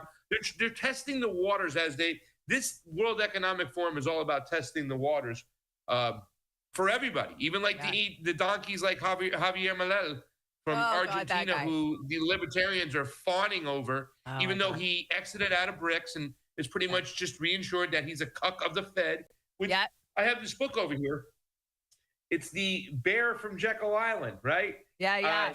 This is the kids' rendition. This is the kids' version of the creature from Jekyll Island. I figured since I see all these libertarians just, drooling over this guy, yet him going there, yet him being a cuck to the Fed, I figured I'd get the kids' book so I can explain to you that he's really not a libertarian. Also, too, as well, I think it really, it drives home the fact that when you have a social welfare state like Argentina, you can't pull the plug like he's doing right now. People are digging out of trash cans. It's getting worse over there. They're starting to get in the streets in Argentina. It's not going to be a good thing. So there's a lot of lessons to be learned. And a lot of these people are showing up in Davos right now. And listen, I don't hold it against anybody who goes to Davos, right? For instance, I did have an issue with, Lula, with his ties to the WHO and ties to when it comes to the shot. But I think Lula's done so much more for his people than Javier has done out of the gate right off the bat when it comes to Brazil. But I have to understand, and a lot of people have to understand, that a lot of these world leaders, they have to sometimes go to the World Economic Forum because they want access to power. But you have to listen to what they're saying over there. You have to pay attention when they go, what they're going to do. Javier seems more of like a puppet than, Lula just seemed like he was just playing the game to appease people so he wouldn't get cooed or thrown in jail again, the way he was unjustly cooed and thrown in jail before. Yeah. Well, he had to condemn those socialists. So that's what he was there to do, Javier, right? So, right. Yeah, we saw him on the plane being prompted. Why are you going? I'm going there to fight back against the socialists who are taking over. The socialists are not taking over. The bankers are taking over, and that's exactly who he's turning his country over to. Is the big banks, the reserves for sure. So, have you heard of Disease X yet? They're talking about Disease X in Davos, and I love this tweet. Oh, no. Somebody says, Davos is Disease X. Absolutely, they are Disease X. Is that the Twitter disease? No, okay, so this is a new one that the World Health Organization is using as a placeholder for the next big pandemic. They came out this week and they said, Disease X is coming. It's going to have a kill rate as the Spanish flu. It has, 100% kill rate, this, that. And people are like, okay, well, what the fuck is Disease X? And they're like, well, we don't know. Whatever it is, we'll just put it in there, And then at the same time, we hear that over in China, they did a little weaponization of coronavirus and came up with a 100% deadly strain.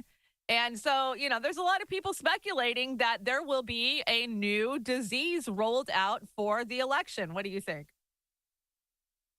Well, I don't know if it's going to be for the election, but at any time they're holding it in their chambers, right? It's one of their tools. They could be.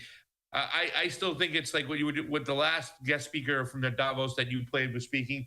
I still feel they can go to some type of climate catastrophe to really hunker everybody down. So they have all these bullets in their chamber. So it could be anything at any time. And I think we just got to pay attention to all of them to call bullshit on them. But the thing that's just driving me crazy is the same people who destroyed this planet, who put us into these potential wars, who screwed up everything in our country and across the globe. They're still in charge telling us what to do. That's the thing that just drives me crazy over here. When are we going to grab the pitchforks? When is it time? Let's go already. I don't know. People are so busy trying to survive, especially when eggs are $8.50 a dozen, and prices are going up, rents up, car prices are up. Biden likes to blow smoke up our asses and tell us that prices are coming down, but inflation is still rising. If you're working poor, these things. So I don't condemn people for not picking up the pitchfork. I just condemn them because they we need them. We definitely need them, but I get why people don't, I was living in that survival mode. You know what today is? Today is my youngest daughter's birthday, 29 years old. So 29 years ago, I was busy having kids, raising kids. I wasn't paying attention to what was going on globally or, politically. I was too busy trying to survive. And I listened to the mainstream news. Okay, Clinton's going to make it better for us, that type of thing. So I don't condemn people for being where I was so many years ago. Absolutely not. I don't. I brought a Fee says. We got a Fee says. Fee says. Fee says and Pasta says are always on the deck. We had one yesterday from you, of course. Anytime you guys tweet something out, I'm out there promoting it for you. So Fee says, Anthony Blinken speaking at the WEF, here's what I'm hearing from the Middle East, from virtually every country. I want the United States to be involved. Hilarious, because people know the U.S. is why there's a potential World War III brewing. Absolutely, Fee. Go ahead, Oz. Hit play. The first thing I was told to do by the president was roll up our sleeves, re-engage with our allies, re-engage with our partners, build new collections of countries that were and organizations that were fit for purpose to deal with specific problems. And I think we've done that in such a way that on some of the really big issues of the day, whether it's how to deal with China, how to deal with Russia, we have more convergence than we've had at any time in recent memory between us, key partners throughout Europe, throughout Asia, and even in other parts of the world about how to manage this problem. So that's position of strength. Second, in areas like the Middle East, where we have this profound and in many ways gut-wrenching challenge right now, here's what I'm hearing. I'm hearing from virtually every country, they want the United States. They want us present. They want us at the table. They want us leading. Oh, God. Go ahead, Pasta. Take it. I don't know. I feel like I want to hear what Oz has got to say about that one. I think if there's ever a toss for Oz to come in, he almost fell off the chair after he played that one. So did I. And it's just ridiculous that Anthony Blinken would say something like that. Everybody knows the issues that are going on in the Middle East have to do with a lot with Israel and the United States because we stick our nose in there. We stuck our nose in there for quite some time. This is why at one point I was a Democrat, is when George W. Bush with Wolfowitz and Dick Cheney were just planning to go on there and set the Middle East on fire. We'd all got exposed with generally Wesley Clark's little video when he was talking about, we were just told what's going on. They don't want us there. They don't want us there at all. Wherever we're at in any part of the globe. Now, I can tell you, I can speak specifically when it comes to Latin America, because I went down there, and the number one issue that comes to mind, what people say they want when you talk to them, whether this is Latin America, whether they're on either side of the aisle, is national sovereignty. They want to choose their own right, what to do with their own country, how they extract their own resources, what they do with that money from those resources globally or just nationally. And the United States is always in the way. The Monroe Doctrine is alive and well.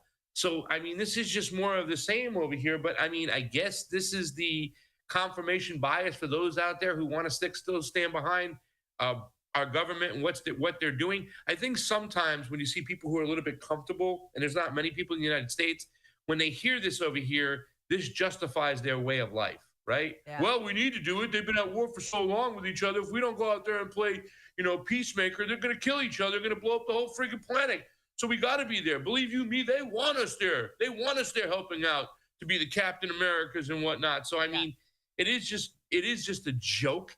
It's hysterical. We start talking about these people out there that, messed up so much and how come they're still in charge. Anthony Blinken's one of those guys that comes to the top of my mind, man. Yes. Like, how are these guys still running things? Victoria Noodleman, or Newland, her name is, but I call her Noodleman, right? That's what we call her. How are these people still in charge? Well, we know how Blinken's still in charge. If you don't go away. Well, Blinken's still in charge because of who his daddy was, his stepdaddy was, right? He had the ultimate ties to Israel. We know these things because of the amazing work of Whitney Webb, right? She's been putting it out there forever for us. And he's, Antony's not the only one. She's been burned into the ground. Of course, she's been screaming at us about a couple of different names. Jamie Dimon, whatever you want to call him, is one of those. And of course, Peter Thiel. She's like, come on, people, wake up. See these people for who they are. So wouldn't you know, guess who showed up at Davos? It would be Jamie Dimon. And of course, CNBC had to have him on. And I thought we'd switch gears a little bit. Let's talk the election because, of course, we had the Iowa caucus this week and all the shittery that came with that. So let's hear what Jamie has to say about the U.S. election and Donald Trump. People are growing. They're hungry to grow. They're innovating. It's everywhere. It's not just Silicon Valley. So we've got this great hand. But when people say MAGA, they're actually looking at people voting for Trump. And they think they're voting, and they're basically scapegoating them, that you are like him. But I don't think they're voting for Trump because of his family values. Now, if you look, just take a step back, be honest. He was kind of right about NATO, kind of right about immigration. Mm-hmm. He grew the economy quite well. China virus. Tax reform worked. Mm-hmm. He was right about some of China. I don't like what he did. No, I said China virus. Yeah, I understand. He may have been right. And I don't like how he said things about Mexico. I don't like, but he wasn't wrong about some of these critical issues. And that's why they're voting for him. And I think people should be a little more respectful of our fellow citizens. And when you guys have people up here, you should always ask the why. Not like it's a binary thing. You're supporting Trump, you're not supporting Trump. Why are you supporting Trump? It's hard to hate 75 million of your fellow Americans. And I agree. It's done and, the Democrats have done a pretty good job with the deplorables, hugging onto their Bibles and their beer and their guns. I mean, really? Like, can we just stop that stuff and actually grow up and treat other people with respect and listen to them a little bit? And I do think the economy will affect. And I think this negative talk about MAGA is going to hurt Biden's election campaign. Okay, so I get the impression that Jamie thinks the economy was better under Trump. That's my take. I don't want to sound like I don't want to get in the habit of supporting Jamie Dimon. I know, right? But what he said there is a lot of truth to it, right? You know what I'm saying?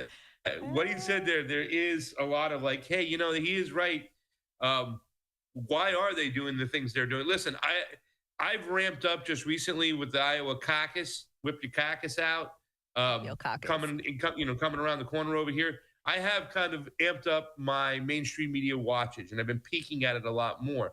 And it really does get scary when you do watch channels like MSNBC. I mean, it's not that they just hate Trump; it's that they really do tie a Trump voter together with Donald Trump, and it really is divisive. And it's really about pitting neighbors against each other. Yep. So I do think that Jamie kind of hit a chord over there. He did tell some truth over there. He is kind of full of you-know-what because he's an oligarch himself. He doesn't give a damn about anybody else. And his pocket's all that matters, his wealth. But, there wasn't a lot of lie there when it came to some of that over there. So, I mean, I do appreciate him saying that. And I do see that because, at the end of the day, I think, I understand why people do like Donald Trump. And I understand why, most of the low-informed voters think that Donald Trump is the real deal. So I think it's about going and talking to people more than anything and not demonizing them. And I do believe it will hurt if they keep this rhetoric up. I do believe it has hurt because they are just giving confirmation bias themselves when you talk about MSNBC and CNN, what they're Trump hating to the small group of people who are going to just be anti-Trump no matter what, to the point where they can actually support Joe Biden. That's how messed up they are. It's one thing to think Donald Trump is not the real deal and not worthy of our vote, but to think that that Biden is worthy of a vote because Donald Trump is a threat to democracy, you need to get off that glue. It's 2024, time to grow up. Okay, well, speaking of that, the Democrats tweeted out yesterday, the party of the losers, and this is from the Biden-Harris headquarters. And, of course, this is Morning Joe. Mika and Joe have been out there hitting the campaign trail hard for Biden the last 2 weeks.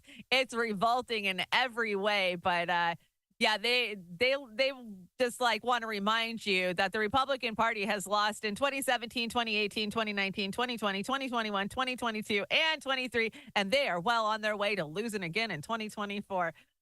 What do you think about the breakdown of this? We don't have to play this clip because screw these guys. But it's what they say. The losing. They have control of the Congress now, right? Of the House, so they didn't technically lose there. You know what I'm saying? And that flipped when Donald Trump lost that election. And you know what? I mean, they're just pushing out there. Once again, they're finding their confirmation bias. They just keep those people who are on their side and give them a reason to go out and vote blue no matter who. So it doesn't surprise me that they're putting it out there. It's really nothing of substance. It's just a general snapshot, and you can tweak these numbers any way you want to.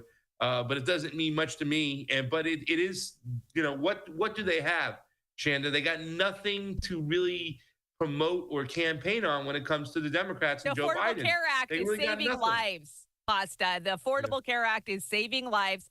Pelosi did the rounds this week and was making sure that everybody know that prices are down. You can fill your gas tank now, and that's because of Biden and all of the new jobs in the economy. That's Biden, too. They're just selling bullshit lies. It is the most diversified war cabinet you've ever seen in your whole life, so... There's diversity and equity, okay? There's diversity and equity. Trans people can bomb brown children too, man. That's what I see. So we saw Vivek drop out right after the caucus on Monday night, right? Immediately pivot and endorse Donald Trump. He hit the campaign trail the next morning in New Hampshire with Donald Trump. What do you think? Who do you think Trump's going to tap for VP? Because there's been a lot of talk about Tucker Carlson also. I don't think Tucker's going to be the VP by any means, but and Vivek has a shot. I'm wondering where Tulsi Gabbard falls into this whole thing. I think Tulsi's going to probably go. Me too. I think she's going to probably go with RFK. You know what I'm saying? But who knows what's going on over there? No, I think Tulsi's going to go with RFK. I really do. But it wouldn't startle me if she went with the populist right and Donald Trump. And Donald Trump said the other day, I know who it's going to be. I really do. Yeah, he just can't talk about it. Oh, yeah, by the way, China. You know what I'm saying? He did his little thing. So it's going to be interesting. But, I think Vivek has a spot or a place there. In the administration, at least. Some type of Team Trump. He's been a Team Trumper out of the gate. A lot of people even mentioned from the get-go that he was really never serious about running for president. No, he was serious about running for vice president. Yeah. And, there are some things that he said that were awesome. I think it was great what he did to Nikki Haley on that debate stage. However, there's a lot of things that this guy Vivek really never got to. And that's the thing. I was really interested in seeing him go to New Hampshire. Yeah. A lot of people were, our friends like Jason Burmis and Luke Wadowski, they've been on the Vivek coattails a little bit the last couple of months, I've noticed. And, at the end of the day, I just saw a failed big pharma executive. Like, he made his money, didn't care who he screwed over. Like, do we really, just because this guy is saying stuff that is truth when nobody else is saying truth, does that make him a really good candidate? But I guess we'll see at the end of the day where Trump decides to put him. But I do agree. He has a place with Trump. It's interesting, Shanda, because like I said, I've covered a campaign. I've covered an election, a primary in New Hampshire, and it's a lot different than any other state. You got to get into the barbershops, the diners. You're up close and personal. There's nowhere to run. There's nowhere to hide. I've always said that the whole thing about Vivek across the board is he's never really gotten any serious challenge or pushback. Yeah. He's had a lot of softball interviews. He's had a lot of chances to spread his rhetoric without any pushback. So much to the point where I was like, let's get on a plane and let's get on over to New Hampshire so we can get a microphone in this guy's face over here. Yeah. I'd still like to know about his stances when it comes to COVID, because he's made tweets before. And this is something I'd like to know from Donald Trump. When they go China virus and, Vivek makes a tweet blaming China completely for the COVID virus, the COVID-19 virus, is he saying that the United States had no play, had no responsibility when it came to COVID, that it was strictly going to blame the Chinese CCP? And, Vivek, who worked in Big Pharma, right? He knows better. He knows about Ralph Burrick. He knows about EcoHealth Alliance. He knows about bioweapons testing.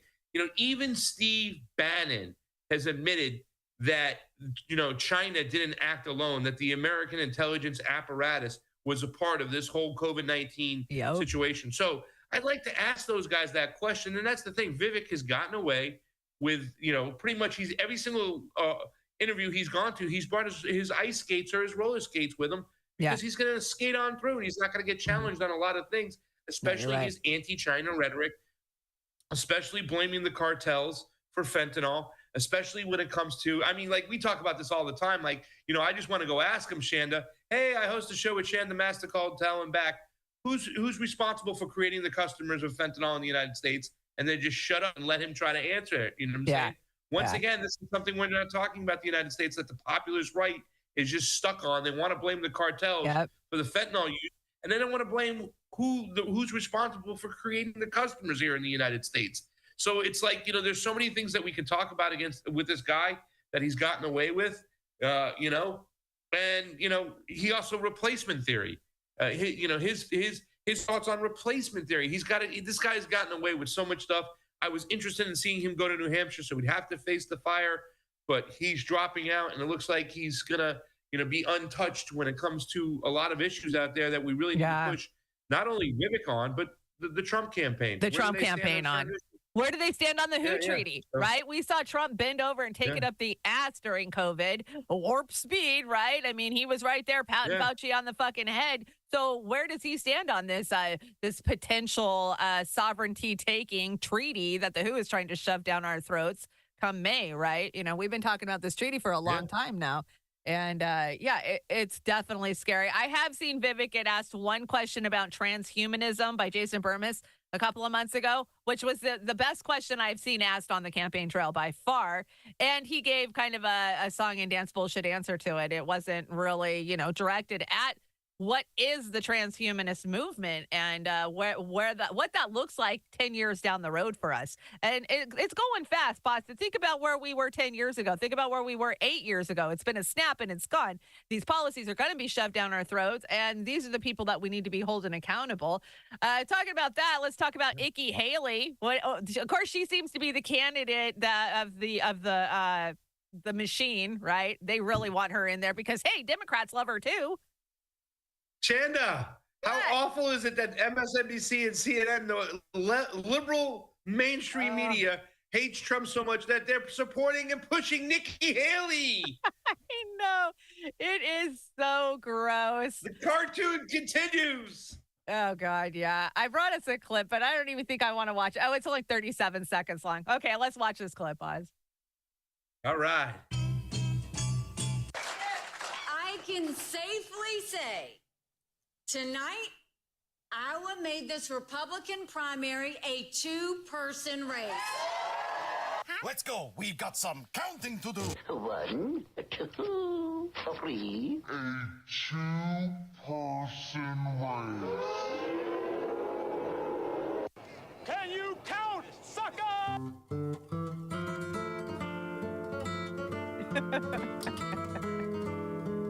Oh, God. So delusional. So fucking delusional. I mean, and she this woman will just say whatever she has to say. That's what we see from her on the campaign trail. Chanda, a win for Russia is a win for China. We need to stay and keep supporting Ukraine.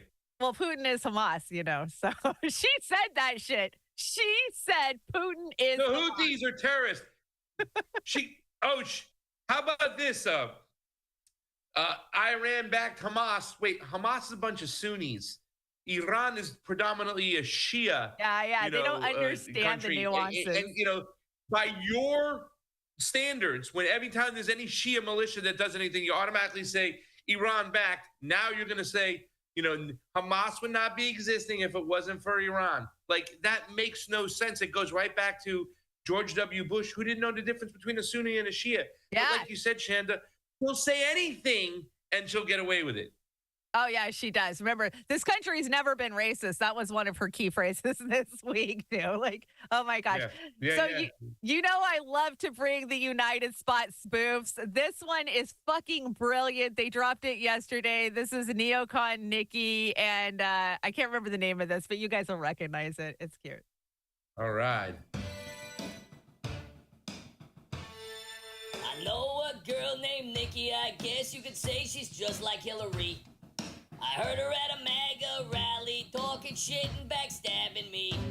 She said I'm working on Hoffman's dime, and I was not surprised when I heard little Nikki lie.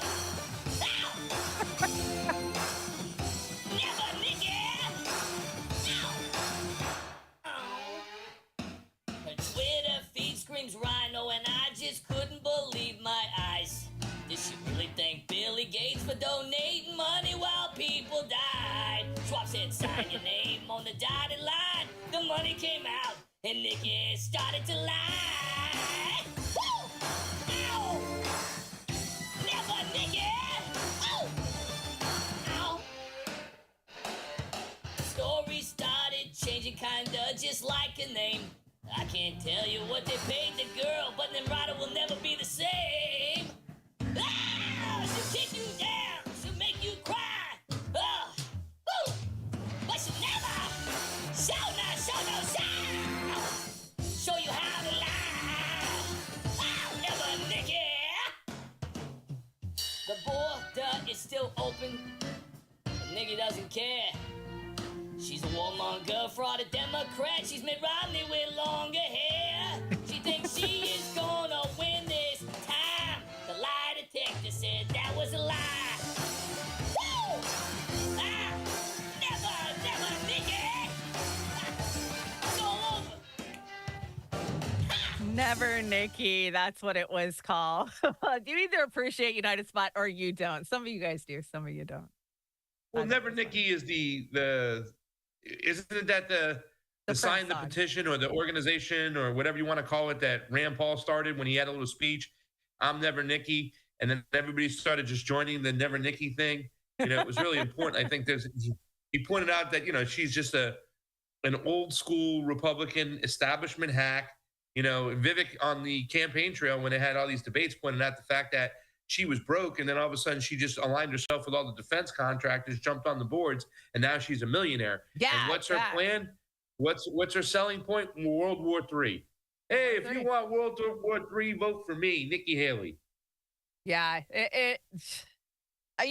she doesn't have a chance. But of course, the Democrats, they love to pat these people on the head, just like they did with Liz Cheney. Like, oh, look, yeah, we can support this. This just goes to prove that it is a unifucking party. There is, across the aisle, it is only one aisle, guys. And how much time you got? I mean, how long you want to hang out? How you doing? Was it about another 17 minutes till top of the hour? Yeah, top of the hour is fine. Okay, what do we got next? Well, let's do Harris. Go ahead and, go up one, Oz. We'll do She's Wasted. Kamala. Let's talk about Kamala. Yeah, she wants to be president.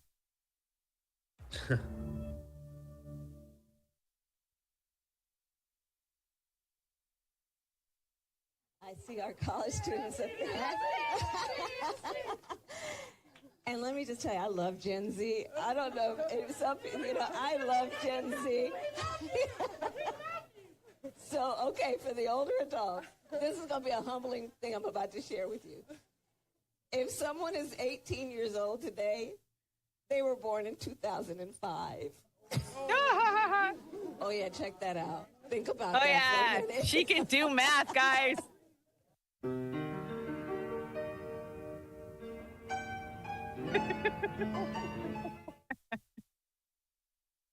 Oh my God, that is your next potential POTUS. What do you think? Do you think Biden's going to keep her on? Do you think Biden's going to keep her on as the VP? Is he going to shake her? Is there going to be a shakeup at the DNC convention? Are we going to have Gavin Newsom or Hillary Clinton nominated for the floor? Come on, Potts, give us your predictions. Yeah, I believe that Gavin Newsom's going to be nominated on the floor. I think a lot of people feel that for quite some time. Me too. I don't know where Kamala is going to end up. Who knows? But I just wanted to say really quickly that if you didn't know that Russia's a big country next to Ukraine, a small country, right? Yeah. I mean, people really believe 81 million votes for these two? 81 million votes? Yeah, it's so gross. We'll skip this one. I was arguing with a smart person about elections yesterday, and it was kind of upsetting. What do you mean? The fact that a lot of people still think that this election systems are like good. Yes, like, I know. I know. I've been telling my viewers for the last week, I remember in 1992, the first time I ever went and voted, you had to go to your local little elementary school. You had to be registered. They had the big rolls, right? They pulled these big fucking binder things out and your name was in there. You had to show ID. They would verify your name on your ID with your name on the roll, and then you could go cast your ballot. I want to say that was before the hanging chads, but, we had the little punch machines back then where you punch the hole through your ballot type of thing. And what was so wrong with that? Showing a fucking ID and matching your name. As a leftist, you're not allowed to say that type of stuff. But as an election integrity person, as a vote observer, I've seen how important it is, especially with what we saw in 2020 with the mail-in ballots. Are we gonna get gangbanged by the ballots again? Oh yeah. I mean, a lot of the rules that were put into play that were temporary for the COVID era have been made permanent in some of these states, in some of these counties. In Nevada, Arizona, for one, are going to be a disaster no matter what. Those two states. I mean, Arizona just unfortunately was not able to get their stuff fixed, and they have these voter lists. I put it out in a tweet yesterday. In Arizona, in the 22 governor race, they mailed out 1.7 million mail-in ballots, which is about, and this is in Maricopa, and this is about 85 to 90% of the eligible voters got a mail-in ballot mailed out to them early. The only problem is they had all these people on a voters list, and some of them hadn't voted in over 8-10 years. Close to 10 years. They're So these lists are not good. 700,000 of those voters, those ballots were turned on in, and 1 million of them, 1 million ballots were just left out there floating. There's no chain of custody. There's no, transparency whatsoever. We don't have an election system that's worthy. And the funny thing is, when you do talk about this ID situation, and you get a bunch of pushback from out of these latte liberals who, they'll wear their Che Guevara shirt and saying that if you ask for ID, it's racist. Well, then every single country that you really love or you kind of fawn over, Cuba, Honduras, Nicaragua, they all require ID. Like, are they racist too? It's just mind-boggling to me that we can't get this straight, that, people can't demand for a system that's good. And people just standing behind mail-in voting, mass mail-in voting, like, oh, it works all the time, and it works in Oregon, it works in Washington and stuff. It's like, yeah, because you have to have blind trust. You don't know where those ballots are coming from. There's no chain of custody. In these Latin American countries where they've eliminated, and they laugh when I ask if they have mail-in ballot, they laugh at us. Chain of custody starts at the door and it ends at the door. Yeah, where the vote is cast is counted. Yeah. It's very hard to cheat an election because it's all done in the purview of the public. And that's what chain of custody really means. Not some contractor watching your ballot and you have to trust that contractor you know nothing about. Chain of custody means in the purview of the public. We can do this if we wanted to. Like I said, this is not the oldest scam, but this is the biggest scam. The fact that they say we can't have free, fair, and transparent elections. And that's what J6 was all about, was shutting people down so they never protest another election ever again. Yeah. Go ahead, Oz. I have a question for you, Pasta. What does weakening the franchise mean? Uh-oh. I know you're being a wise ass right now. No. And listen, I've been in Latin America. I was in Nicaragua with Margaret Kimberly when we witnessed that election. And, it was surprising to me that, what she saw and witnessed over there. You see, that's the thing. When a lot of the people who went and observed these elections, they were more about social justice warriors and kind of highlighting the negatives and the empire, what they're doing to them. That's why I really embraced my position. Me and Fee and Johnny, we embraced our position as election integrity activists to go and scrutinize elections. In Nicaragua, we threw every single question at them. We threw the book at them, and they were ready. I remember asking them, I'm like, ask them if they have mail-in ballots. And Fiorella looked at me, and she asked them in Spanish, do you guys have mail-in ballots? And the guys laughed at us. They laughed at us. And then when people go, well, what are we going to do about the elderly people in this country and stuff? Well, the same thing in Nicaragua. If somebody old comes, they just let them cut the line, but they show up to vote. It means that much. You know what I'm saying? So I don't know what weakening the franchise means, but once again, I think in this particular case, it's a lot of people, and I learned this too back in 2020, that a lot of people do not know a lot about the election system. I learned it in 2016. A lot of people that I respect, journalists that I loved, they really don't know a lot about the election system because you have to look into it to understand it. It's like that scene, Oz, in the movie Rounders, when you have all these judges playing cards. These are some of the most brilliant minds in the world. And here comes in, Mikey, and he's showing them and he's telling them, and they're like blown away. He's teaching them to play poker and telling them how poker works. And they're like the most brilliant mind in the world. Well, unless you dive into it and understand it and look at it like a game, you're not going to understand the do's and don'ts and how it works. And I can just tell you this much: the election system in the United States is crap compared to what I've witnessed overseas in Latin America.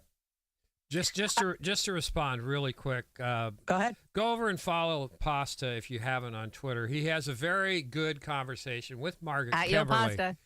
at YoPasta with Margaret Kimberly about this. And that being said, Pasta is probably one of the best people about election integrity out there you can talk to. And I'm not blowing smoke up your skirt, Pasta.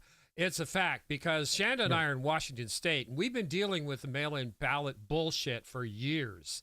And not to mention that is the idea of the scanning of those ballots is a huge issue. Huge issue. Huge. That scanning machine is my biggest fucking rival when I'm in there observing the vote. And, you know, every year when you go in, especially for the caucuses, I was a precinct captain or whatever they call it in the Democratic Party, and they handed me a manila envelope stuffed with ballots before the people standing there in person even got to cast their ballots. I had a stack of ballots that were going to be counted as mail-in ballots, right? I have no idea where those came from. You were called Queen Caucus back there. I hope you know that. Everybody said you were the queen of the caucus. I was queen of the caucus back then.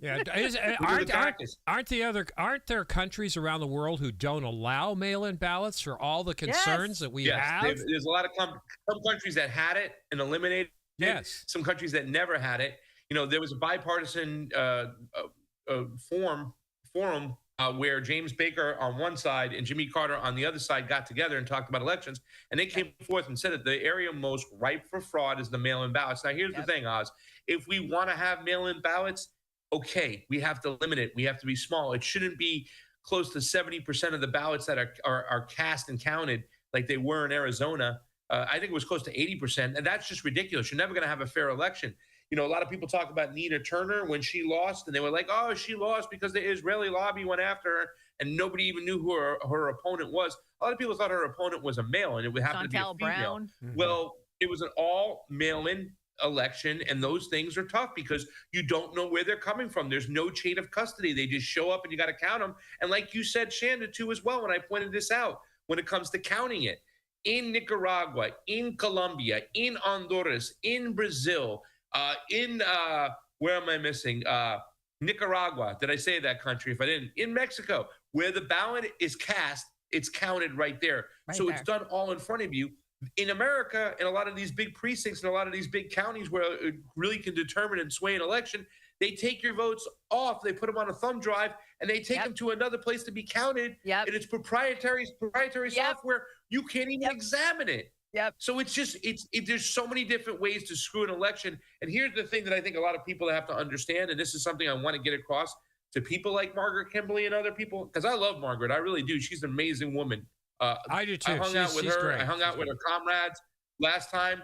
Black Agenda Report, people in Rafiki Morris in Nicaragua last time. We were sitting at the table. There was a bunch of people. We were so entertaining because we disagreed on so many different things. But at the end of the day, we agreed so much on empire and foreign policy and how we have to push back and fight against it. But, no grassroots candidate on either side of the aisle will win an election if our election system is like this. None. So when I'm talking about these issues, when I first started fighting for election integrity, it had nothing to do with Donald Trump. I was fighting for people like Angelica Duenas, Maria Estrada, Raji Raab, all these grassroots candidates and people within California. When I really got deep into this stuff, I was fighting for them, and I'm essentially fighting for you. But you're fighting against yourself and pushing back because you got, this TDS mentality in your mind that you have to actually validate this terrible election system because Biden beat Trump. Because Trump. I mean, it's just bad. People need to wake up to this. The election system is not getting better. It's getting worse. And that's the problem with the conservative movement, right? The populist right. Oz, Shanda, they're going after the people who commit fraud within the system. Election fraud, right? Is the fraud. Exactly.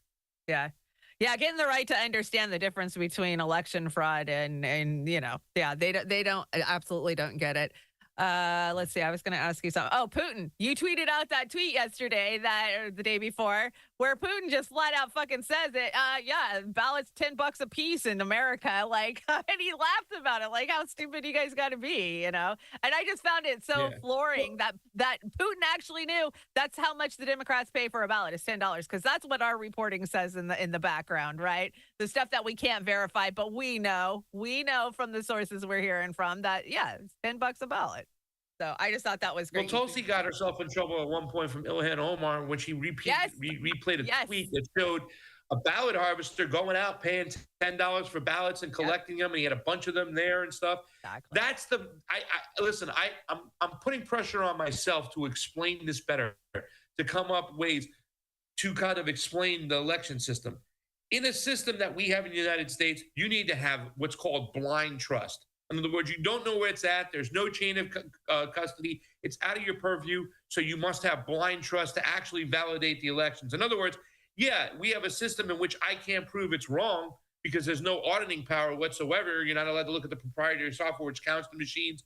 They take the ballot out of the envelopes and discard the envelopes, so you can never match them up. In other words, they cover their tracks every step of the way when it comes to an election. But you must have blind trust. In other words, trust on somebody else, a contractor, a corporation, a company, that they're doing their job. Chain of custody when it comes to elections means within the purview of the public. And that's what we need to push, that you shouldn't have blind trust. If we're going to be the purveyors of democracy, we're going around and spreading democracy out there, then we need to have a system that produces democracy better than anybody else. We should be the best out of elections because we're so pro-democracy everywhere else. So if you have to have blind trust, that's not a good election. You shouldn't have to have blind trust. Like I said, in Nicaragua, Honduras, Colombia, there's the chain of custody starts at the door. In Nicaragua, they have these juntas, which are these rooms, and you have to go to your assigned room from your polling station. Everybody must go to their assigned spot. None of this vote centers where you can go anywhere. And the reason why they do that, because it makes it impossible to audit and track. But you have to go to your junta, your room. And when you go into that room, the doors are open. People can see it. People can watch from a distance. Each room has different representatives from the different parties that are there. They're all watching each other. Each room had 300 ballots.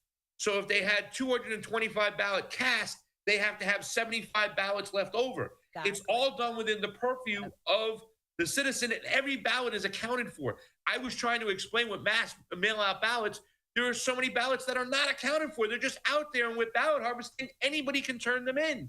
So I have to do a better job of explaining this to the populace. I know that this year, this election year, I'm going to have a lot of opportunities, and I'm going to just try my hardest to get in there and explain this stuff, because I know a lot of people, I'm really proud that me, Johnny, and Fee were able to occupy this lane going to elections in Latin America and going, hey, guys, breaking news. We were able to see an election right before your very own eyes, where the chain of custody is in front of your own eyes. You get to see the ballots. Everything's accounted for. And then they do public counting right in front of you. One vote, Shanda Masta. One vote, Oz LaFave. You know, they do that right in front of you. And therefore, it's very hard to cheat an election. We need to get to that. We need to get there. It's just a shame that the TDS is really thrown people's mind into a whole whirlwind where they're just going to push back against their own needs because of Trump. Trump. Yeah. You know, when you hear what Biden and Harris are saying kind of behind closed doors, it makes you wonder if they think they already got it cinched up, right? You know, it's just like, well, we didn't see 2020 coming, so I'm scared that the MAGA crowd's not going to see 2024 coming at them either. Well, we're sitting at the noon spot. You want to give a shout out, tell people where you're going to be, how they can watch you soon, because we've missed you. I'm glad you're back, and I'm so glad you joined me today. Oh, man, I missed you too, Shanda. I love you, and I can't wait to get back to the normal swing of things. Life has been crazy, some amazing opportunities. Well, obviously, I had the chance to do Jimmy Dore just recently, a chance to do Kim Iverson. I really love those two people. They're so amazing. They've showed me so much. They've given me the confidence to continue to do this on my own. And people are like, what do you mean you're going to do it on your own? What's going on with the Convo Couch? Me and Fee are still rocking it, but Fee is taking on more responsibilities, more duties over there in Moscow. She wants to get out in the field more, and we've been demonetized on YouTube now for over 3 years. So we made the decision to start our own YouTube channels to try and get some form of finances to come in through the door. I have Pasta to Go, where, in fact, I kind of put Argentina off to the side and went to Lahaina. I have my second part of my documentary, Lahaina on Fire, Volume 2. Volume 1 is already out on Pasta to Go. That's the number 2. I got to throw that peace sign out. That's part of my marketing. That is my new channel. And you can see a lot of my stuff over there. I'm going to go Tuesdays and Thursdays starting next week at 6 p.m. Eastern, 3 p.m. Pacific. And I got the new look, the new studio, and I'm going to continue to do what I'm going to do. And, you know, it was really hard at the end of last year. I was supposed to do an event with you guys. I was supposed to come out there, talk at the CPI event. I We was really missed looking forward to you. talking with Carlin and Scott and Yeah. seeing my ladies out there hanging with you and Amber and just having a good time. But I physically worked my ass off so much, right? Like I couldn't even walk. I had some breakout in Hawaii, in Maui, the last second trip out there. I literally limped off the plane when I got to Fort Lauderdale and got into an Uber, had to take it to my house, and I slept for the next 2 days. I missed Thanksgiving. I couldn't even participate with my family. I was so run down. And then I had to spend the next month just recovering. That's how much pressure I put on myself. And, you know, there's a lot of pressure right now with this new show to do it and do it right. But I feel like I've done so much and learned so much. And I'm just looking forward to continuing to do this on a regular basis. It's a blessing. It's a privilege. And to be able to talk with you today is also a privilege and fun. And I look forward to doing more stuff with you, Shanda. So that's what I got to do. And big ups to AREM. I love you. And all my other friends out there, Jilly Love, Fred Edward. I mean, Fred. God, Fred's Fred, going through it right now. Watching today. Yeah, healing that? thoughts out to Fred. Fred's going through it right now. He, you know, he had some surgery done and he's having a hard time healing. And so, yeah, love out to Fred Edwards. I don't see him in the chat yet, but Pasta, you look healthy. I'm so glad that you've recovered, you recuperated. We've missed you the last 6 weeks, but we're glad to have you back. And I know all of our peeps out here in the chats are going to be heading over to Pasta to go next Tuesday and Thursday, which is great because it's opposite of me, so I can actually watch you. So thank you so much for joining me. It's at night, too. It's at night. It's in the evening. Next Tuesday, we're going to do something special for the New Hampshire listen, we went to New Hampshire. We observed election over there too as well. Some of their machines, though, they had like I forgot what it's called, like one of those little SIM cards, and those SIM cards allow that machine to be activated from anywhere else. So it makes it a mobile hotspot. So I mean, it was very interesting because we were following Tulsi Gabbard really sharp in 2020, and the areas where it was hand counted, the small areas in New Hampshire where they hand counted, she was doing good. She was doing around her poll numbers. And the areas that it was machine counted, the machines that you love, those tabulation machines with proprietary software, she way underperformed, and it was very suspicious. So that's what we have to deal with now moving forward, because people are like, I tell people all the time, listen, if nothing has really changed when it comes to the election system, what's going to stop them from cheating him again? They will cheat him again. I almost want to say that's exactly what's going to happen because the Democrats are such a disaster. They have no policy. And a lot of the Democratic base has been disenfranchised over the last 10 years, 8 years, whatever, under Bernie. So, yeah, I definitely see that coming about. Well, we got Jesse J hanging out in the chat. Hey, Jesse, if you haven't listened to Jesse's new album drop called, Songs from the Black Site? Is that what it's called? Something like that. But you definitely head over to my Twitter or Jesse's Twitter. Other night. Yeah, it dropped the other night. It's wonderful. Of course, you had that at your closing of your, what was it, the first Lahaina? The first edition? Yeah. Kings of Colony. Kings of Colony. Awesome song. Awesome song. Awesome. I love it all the way around. Well, thank you so much, Pasta. I'm going to hang out a little bit longer because we need to talk Assange, guys. There's some actions that need to be done. I've got numbers for you to call, so we're going to get to it. Pasta, thank you so much. I love you, and I can't wait to come hang out. We need to do a show about the Fentanyl Care Act, because this thing's going to be disastrous for addicted Americans, I'm afraid. So let's do it to hell and back on Let's do it. Good speaking with you guys today. Love you. Love you. Get some rest. Okay, chat. Let Oz re-engineer me, and I think we'll just start at me Mally, Oz, when you're ready, and then we'll just me Mally down to Assange, and then we'll get out of here. That was fun. It was so good to talk to Pasta. Pasta and I haven't been on screen in 3 or 4 months together, at least, right? So thanks, Pasta. I love it when my phone rings at night and Pasta says, hey, I'm going to stop by. It was so funny. I pick up the phone and he goes, they're all wearing fucking masks. I'm like, oh, I know. We don't say hello. We just start bitching as soon as we come in. Okay, me Mally, guys. These are the memes that were hanging out from yesterday. I thought we'd go through them real fast, and then we'll talk about Assange. And I got a bang and closer for you guys. Thank you, Oz, so much for engineering for Pasta and I today. And the first meme in me Mally is making fun of Yes, that's right. The plug-in cars. Yes, it's plugged in. Now what? We're seeing abandoned Teslas and plug-in smart cars all over the country. Chicago. I mean, with this cold snap, power grids are overstressed, overworked. They're telling you not to drive your car. But hey, we're going to change the whole entire United States to, get rid of combustion engines by 2030 or 2035, depending on where you're at. I don't think that's going to work out too well. What happens when you buy a Stanley Cup, acrylic nails, and lash extensions instead of new tires? I died laughing when I saw this. Oh my God, we're taking a swipe at the girlies on that one. Oz, I got to ask you this. Your kid in your dad's car, what is he about to make you listen to? Gosh, what would my dad make me listen to? No, it would be my mom. Probably a cassette? It wouldn't have been a cassette. It would have been a cassette. It would have been an 8-track. Yeah, it would have been an 8-track. I don't know. Eddie Arnold. That would be. Eddie Arnold. Yeah, Eddie Arnold. My dad would be making me listen to Led Zeppelin, for sure. Or Pink Floyd. I grew up with Led Zeppelin and Pink Floyd. I was a lucky kid. What can I say? Next one says, it's crazy how none of these taste good anymore. It's really not that crazy when you understand that they replaced all of the ingredients that were food-based with, chemicals and poisons. Yeah. It's, honestly, Shanda, you bring this up. When you were talking about the McDonald's deal with the Big Mac, it reminded me of Space Food sticks. It's just a chemical that's put into a tube, squeezed out in a mold, and colored with an airbrush. And it's just garbage. And all of these things don't even come close to tasting like what they used to. And I know. Yeah, I think I had some of this shit like 3 years ago before I got, non-alcoholic liver disease, which this shit probably attributed to.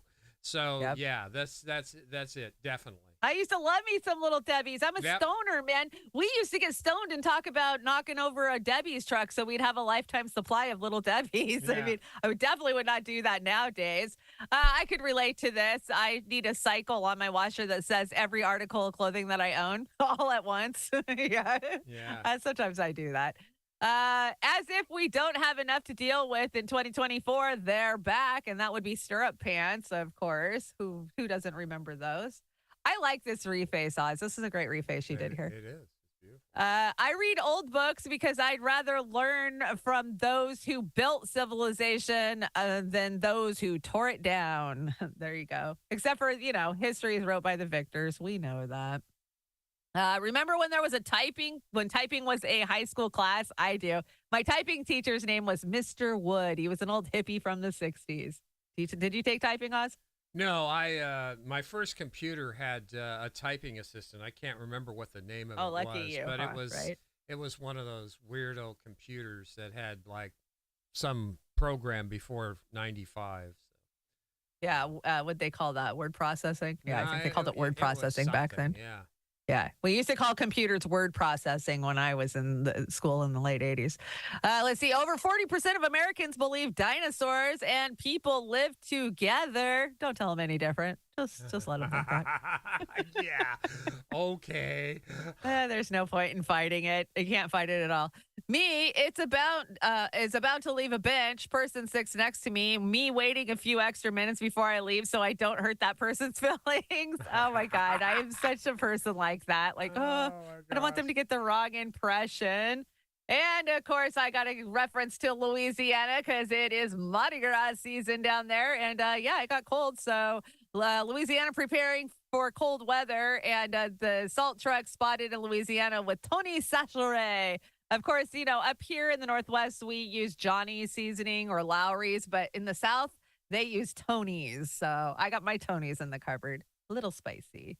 That's all I never got finished, so we'll just skip it.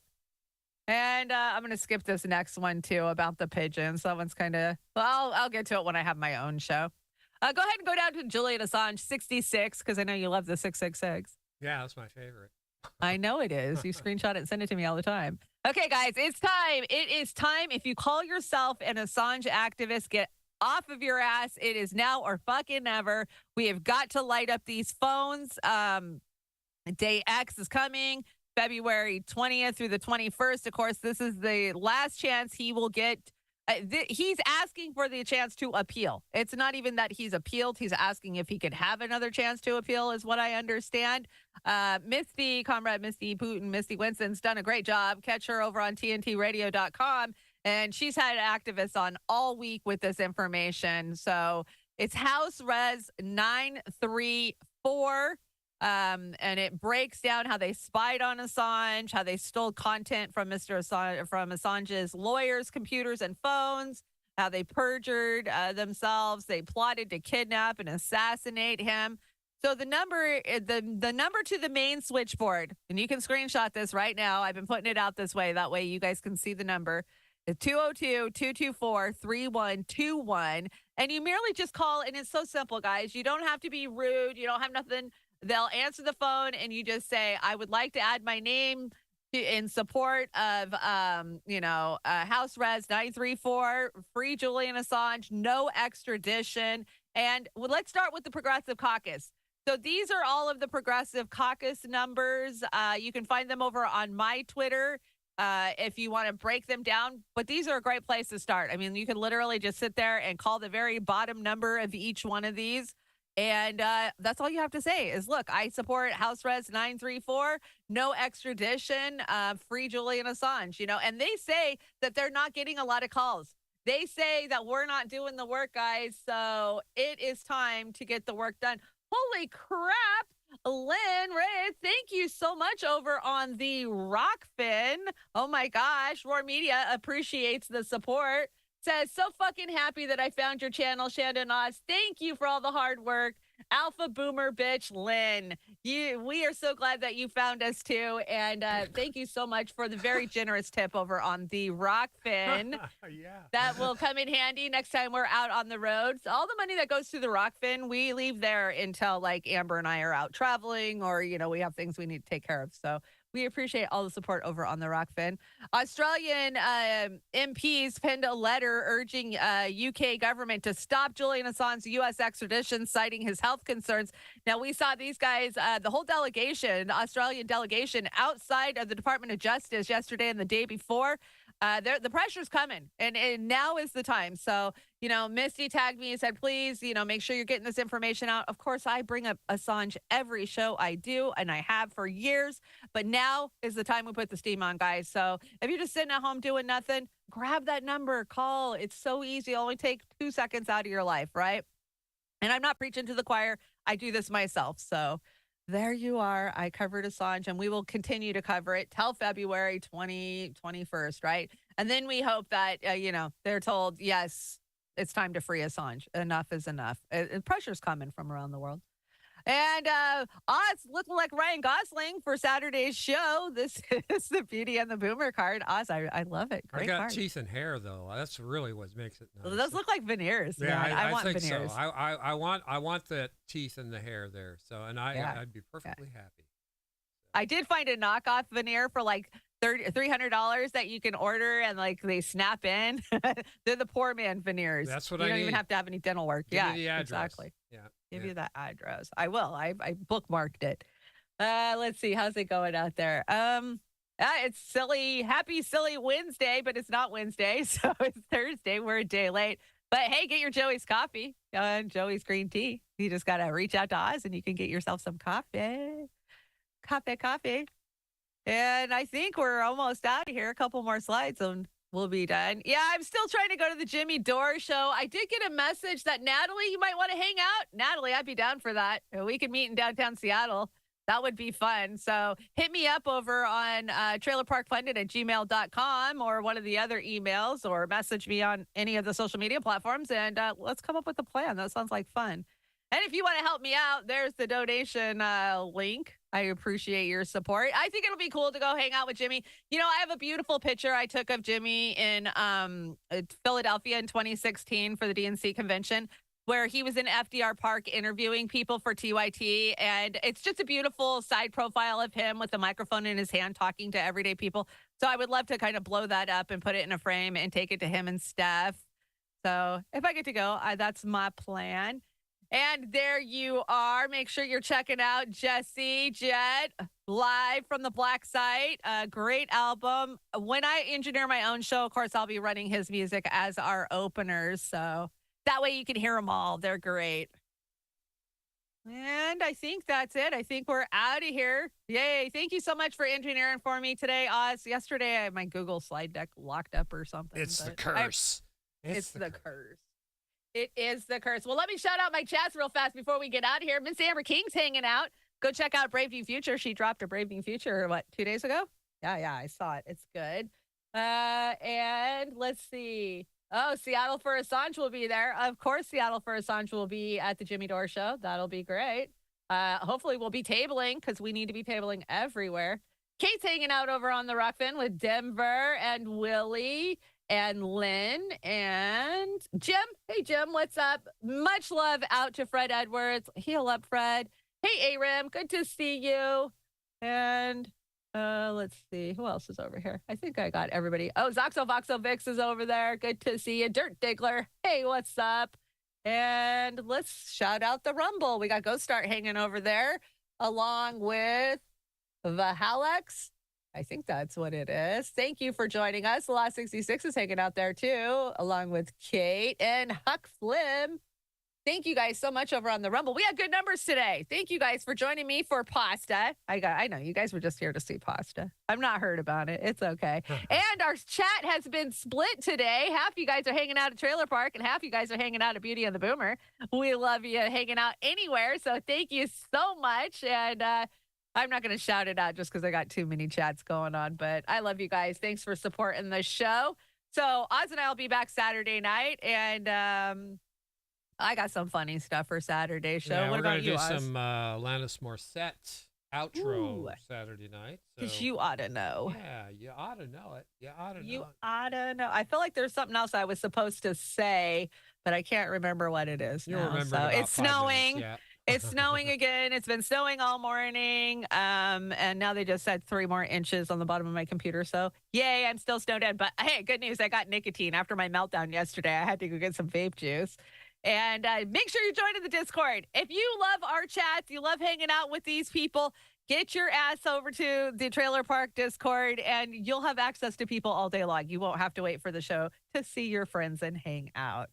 And yeah, like I said, it's getting a little racy over there. Kate turned it into an OnlyFans. Oh, yeah. Oh, Kate. Kate, you're so beautifully wild. I love it. Okay, I got a great closer for us. It's Running Through the Jungle, a little CCR. I love CCR, of course, because I lived in the Bayou for a long time, but CCR songs are so short that I never really bring them because they're normally 2 minutes. You know, there's a thing in the 60s where they had really short songs. I don't know what that was, but maybe it was an airtime play thing for the radio. But this is a great cover. These guys kill it. The bootleg Creedence, big band sound, and this is Run Through the Jungle. Oz, thank you so much for engineering, bringing me in today. You guys have a great day, and remember, you're always welcome at the Trailer Park.